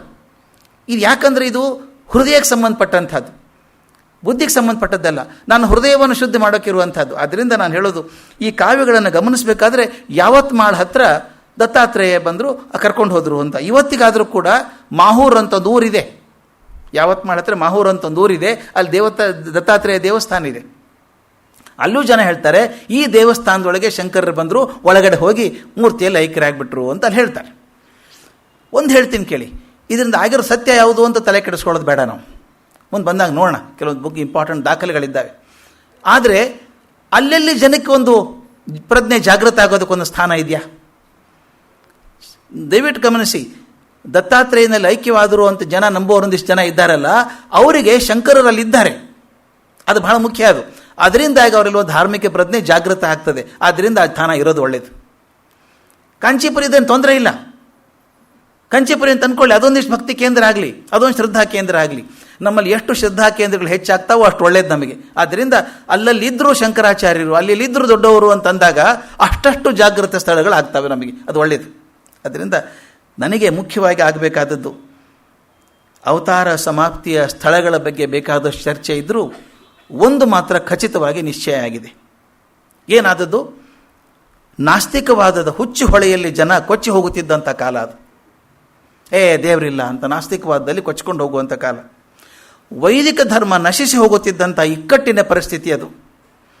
ಶಾಶ್ವತ ತತ್ವಗಳನ್ನು ಎತ್ತಿ ಹಿಡಿದು ಜ್ಞಾನ ಮಾರ್ಗವನ್ನು ಪ್ರತಿಪಾದನೆ ಮಾಡಿ ಭಾರತದ ಸಂಸ್ಕೃತಿ ಬದುಕಿ ಬೆಳೆಯುವಂತೆ ಮಾಡಿದ್ದು ಶಂಕರಾಚಾರ್ಯ ಬಹುದೊಡ್ಡ ಹೆಗ್ಗಳಿಕೆ ಅದು, ಬಹುದೊಡ್ಡ ಹೆಗ್ಗಳಿಕೆ. ಸಾಮಾನ್ಯವಾಗಿ ಸ್ವಾಮಿ ನೀವು ದೊಡ್ಡ ಕಾಡಲ್ಲಿ ಹೋಗ್ತಿರ್ಬೇಕಾದ್ರೆ ಊಟಿಗೆ ಹೋಗೋದು ತಿಳ್ಕೊಳ್ಳಿ, ಬದ್ರಿ ಕೇದಾರ ಬೇಡ, ರಸ್ತೆ ಮಾಡಿದವ್ರು ಯಾರು ಸ್ವಾಮಿ? ನಾನು ನೆನಪಿದೆ, ಮೊದಲನೇ ಸಲ ನಾನು ಬದ್ರಿಗೆ ಹೋದಾಗ, ನಾನು ಹುಡುಗ, ಕಾಲೇಜ್ 71ನೇ ಇಸ್ವಿಗೆ ಹೋದದ್ದು. ಹೋದರೆ ದೇವರಿಗೆ ಬೇಡ್ಕೋಬೇಕಾದ್ರೆ ಏನು ಬೇಡ್ಕೋಬೇಕು ಅಂತ ತೋಚಲಿಲ್ಲ ನನಗೆ. ನಾನು ಒಂದೇ ಬೇಡ್ಕೊಂಡದ್ದು ಗೊತ್ತಾ, ಭಗವಂತ ಯಾವ ಪುಣ್ಯಾತ್ಮ ಈ ರಸ್ತೆಯನ್ನು ಮಾಡಿದ್ನೋ, ಯೋಜನೆ ಮಾಡಿದ್ನೋ, ಈ ರಸ್ತೆ ಮಾಡುವಾಗ ಎಷ್ಟು ಜನ ಕಷ್ಟಪಟ್ಟರು, ಎಷ್ಟು ಜನ ಜೀವ ಕಳ್ಕೊಂಡ್ರೋ ಅವರೆಲ್ಲರೂ ಸದ್ಗತಿ ಕೊಡು ಅಂತ ಕೇಳ್ಕೊಂಡದ್ದು. ಆ ರಸ್ತೆಗೆ ಹೋದರೆ ಗೊತ್ತಾಗತ್ತೆ ರಸ್ತೆ ಮಾಡೋದು. ಹಿಮಾಲಯದ ಬೆಟ್ಟದೊಳಗೆ ಕತ್ತರಿಸಿ ರಸ್ತೆ ಮಾಡೋದಿದೆಯಲ್ಲ, ಇವತ್ತಿಗೆ ಹೋಗೋದಕ್ಕೆ ಎದೆ ನಡುಗುತ್ತೆ, ನಮ್ಮದು ಹೋಗೋದಕ್ಕೆ ಎದೆ ನಡುಗುತ್ತೆ. ಅಂಥದ್ದು ಮಾಡಬೇಕಾದ್ರೆ ಏನು ಕಷ್ಟ ಆಗಿರಬೇಕಲ್ಲ ಅವರಿಗೆ.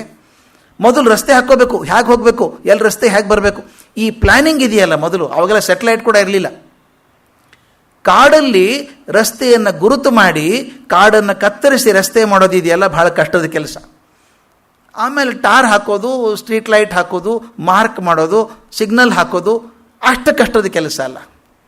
ಶಂಕರಾಚಾರ್ಯರು ಮಾಡಿದ್ದು ರಸ್ತೆ ಮಾಡೋ ಕೆಲಸ, ಕಾಡನ್ನು ಕಡಿದು ರಸ್ತೆ ಮಾಡುವಂಥ ಕೆಲಸ.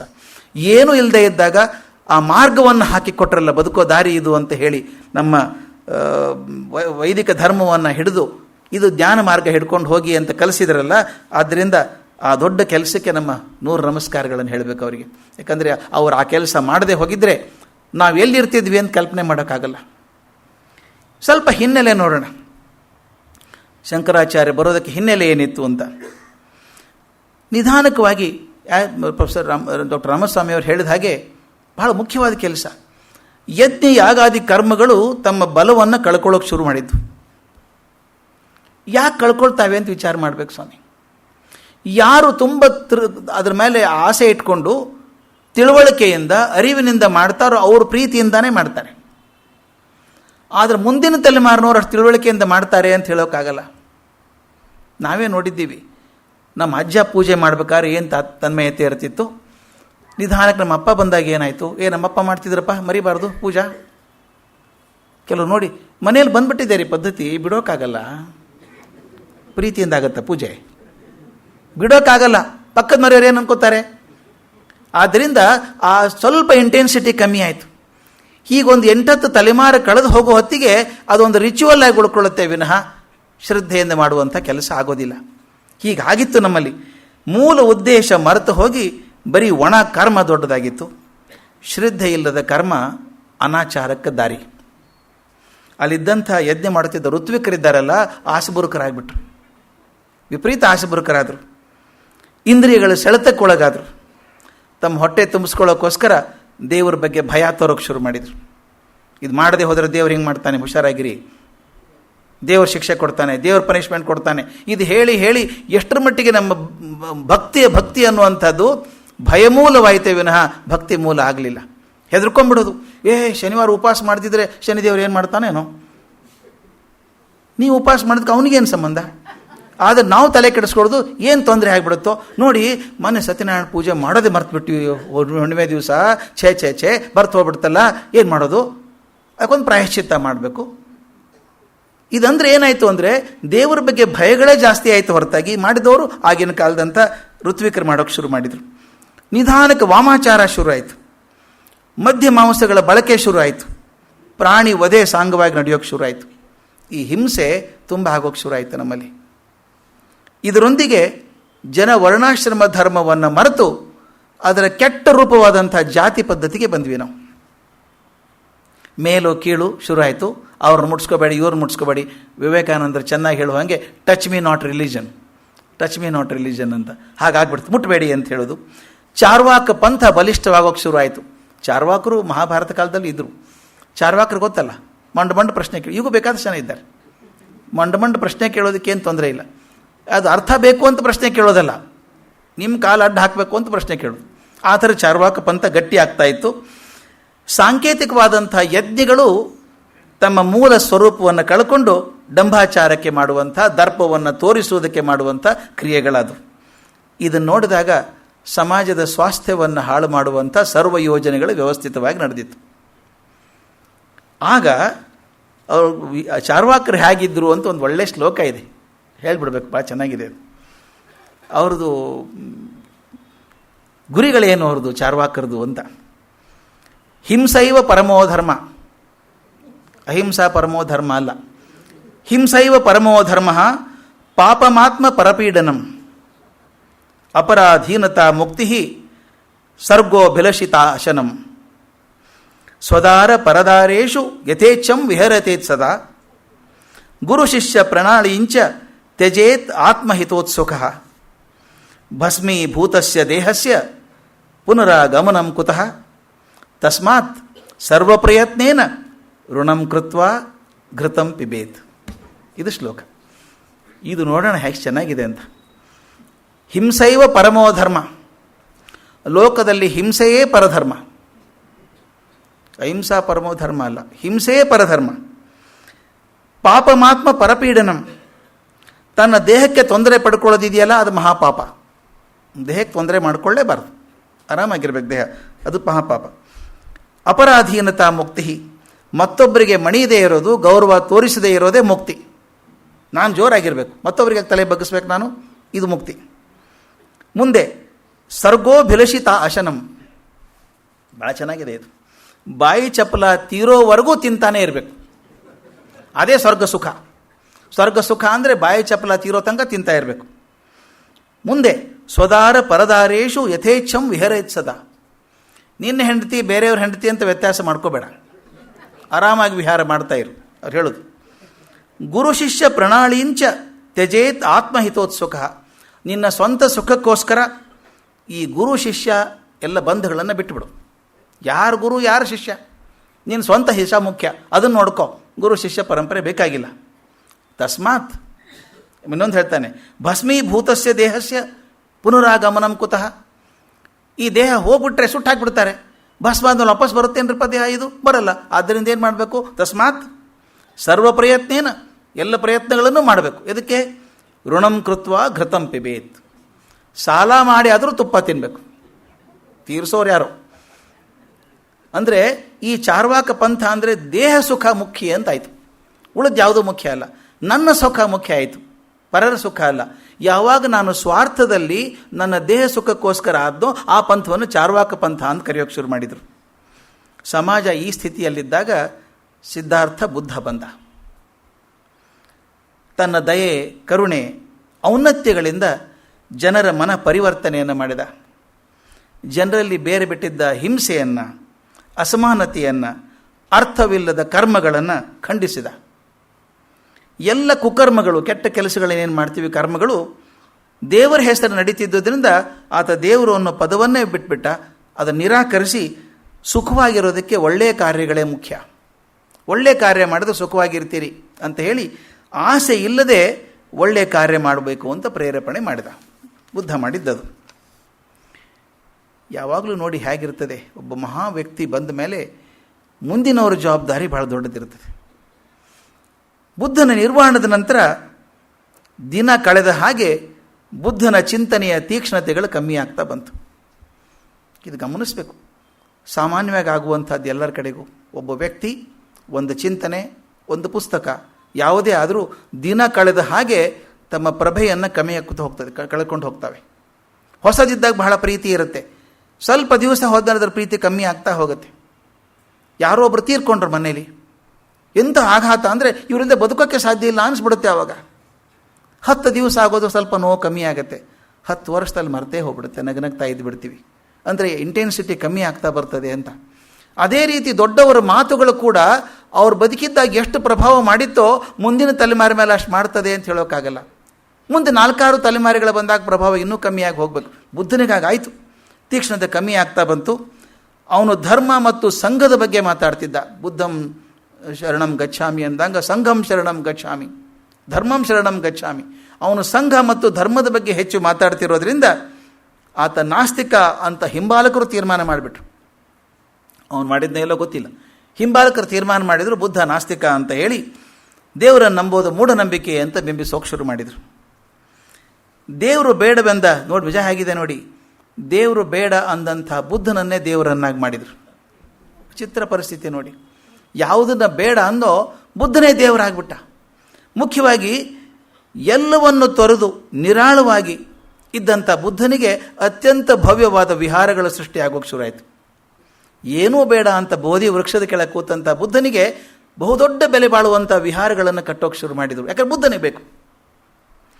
ವಿಗ್ರಹಗಳ ಪೂಜೆಯನ್ನು ಖಂಡಿಸಿದ ಬುದ್ಧ ತಾನೇ ಒಂದು ದೊಡ್ಡ ವಿಗ್ರಹ ಆದ. ಇವತ್ತು ಸ್ಟ್ಯಾಟಿಸ್ಟಿಕ್ಸ್ ಕೊಡ್ತಾರೆ, ಪ್ರಪಂಚದಲ್ಲಿ ಅತ್ಯಂತ ಹೆಚ್ಚು ಮಾರಾಟ ಆಗುವಂಥ ವಿಗ್ರಹಗಳಂದರೆ ಬುದ್ಧನ ವಿಗ್ರಹಗಳು. ತಾವು ನೇಪಾಳಕ್ಕೆ ಹೋದರೆ ಗೊತ್ತಾಗತ್ತೆ, ಈ ಪ್ರತಿಯೊಂದು ಅಂಗಡಿಯಲ್ಲಿ ಬುದ್ಧನ ವಿಗ್ರಹಗಳು. ಇನ್ನೊಂದು ಹೇಳ್ತೀನಿ, ಬುದ್ಧನ ವಿಗ್ರಹಗಳು ಯಾವ ಪ್ರಮಾಣದಲ್ಲಿ ಮಾಡಲ್ಪಟ್ಟಿದ್ದಾವೆ ಅಂದರೆ ಅತ್ಯಂತ ಬೆಲೆ ಬಾಳುವ ಲೋಹಗಳಿಂದ ಬುದ್ಧನ ವಿಗ್ರಹಗಳನ್ನು ಮಾಡಿಟ್ಟಿದ್ದಾರೆ. ಬೇಡಪ್ಪ ನನಗಿದು ಬಂಧನ, ಯಾವುದೂ ಬೇಡ ಅಂತ ನಿರಾಳವಾಗಿದ್ದಂಥ ಬುದ್ಧ ಇವತ್ತು ಬಂಗಾರದ ಮೂರ್ತಿಗಳಿದ್ದಾವೆ. ಬ್ಯಾಂಕಾಕ್ ಹತ್ರ ಗೋಲ್ಡನ್ ಬುದ್ಧ ಇದೆ. ಗೋಲ್ಡನ್ ಬುದ್ಧ ಅದು ಬಂಗಾರದಲ್ಲಿ ಮಾಡಿದ್ದು.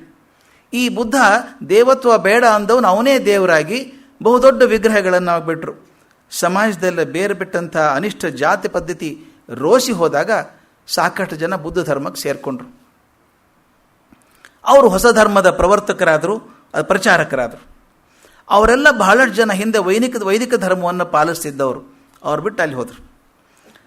ಕ್ಷತ್ರಿಯನಾದ ಬುದ್ಧ ಸ್ಥಾಪನೆ ಮಾಡಿದಂಥ ಧರ್ಮ ಇದು ಅಂತ ಹೇಳಿ ಆಗಿನ ಕಾಲದಲ್ಲಿ ರಾಜರು ಮತ್ತು ಕ್ಷತ್ರಿಯರೇನಿದ್ರೋ ಅವರು ನಿರಾಳವಾಗಿ ಹಣವನ್ನು ಕೊಟ್ಟರು ಬೆಳೆಸುವಂತ. ಯಾವಾಗ ರಾಜಾಶ್ರಯ ಸಿಗೋಕ್ಕೆ ಶುರುವಾಯಿತೋ ಧರ್ಮ ಪ್ರಚಾರ ಸುಲಭ ಆಗ್ತದೆ. ಸ್ಪಾನ್ಸರ್ಡ್ ಪ್ರೋಗ್ರಾಮ್ ಅದು. ರಾಜರು ಬೇಕಾದಷ್ಟು ದುಡ್ಡು ಕೊಟ್ಟು, ಸಿದ್ಧಾರ್ಥ ನಮ್ಮವನು ಕ್ಷತ್ರಿಯ ಇದ್ದವನು ಅವನಾಗಿದ್ದಾನೆ, ಅವನು ಮರ್ತ ಕ್ಷತ್ರಿಯ ಏನಿದ್ದೆ ನಾನು ಅಂತ ಮರ್ತಿದ್ದಾನೆ. ಆದರೆ ಆ ವಾಸನೆ ಉಳಿದವ್ರನ್ನ ಬಿಡಲಿಲ್ಲ. ಆದ್ದರಿಂದ ಅವ್ರು ಹಣಕಾಸು ಕೊಟ್ಟು ಬೆಳೆಸ್ರಿ ಇದನ್ನು ಅಂತ ಹೇಳಿದರು. ಪ್ರಚಾರಕ್ಕೆ ಬರೋಕ್ಕೆ ಶುರು ಆಯಿತು. ಬುದ್ಧನ ಸರಳವಾದ ಬೋಧನೆಗಳು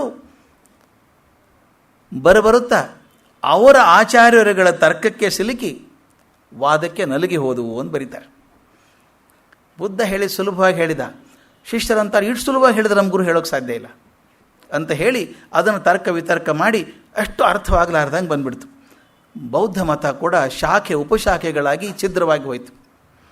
ಒಂದು ಮತ್ತೊಂದರ ಖಂಡನೆಯಲ್ಲಿ ತೊಡಗ್ತು. ನೋಡಿ ಹೇಗಿದೆ, ಬುದ್ಧ ಮತ ಒಂದಿದ್ದದ್ದು 10 ಮತಗಳಾಗಿ ಒಂದಕ್ಕೊಂದು ಹೊಡೆದಾಡ್ತು. ಇದನ್ನು ಬುದ್ಧ ಗೊತ್ತಿರಲಿಲ್ಲ ಅಂತಲ್ಲ, ಬುದ್ಧನಿಗೆ ಗೊತ್ತಿತ್ತು ಹಿಂಗೆ ಆಗ್ತದೆ ಅಂತ. ಅವನು ಹೇಳಿದ, ಮೌಖಿಕ ಪರಂಪರೆಯಲ್ಲಿ ಇನ್ನೊಂದು 2-3 ತಲೆಮಾರು ಹೋಗೋದ್ರೊಳಗೆ ನಾನು ಹೇಳಿದ್ದು ಇನ್ನೇನು ಆಗೋ ಅವಕಾಶ ಇದೆ ಅಂತ ಬುದ್ಧನಿಗೆ ಗೊತ್ತಿತ್ತು.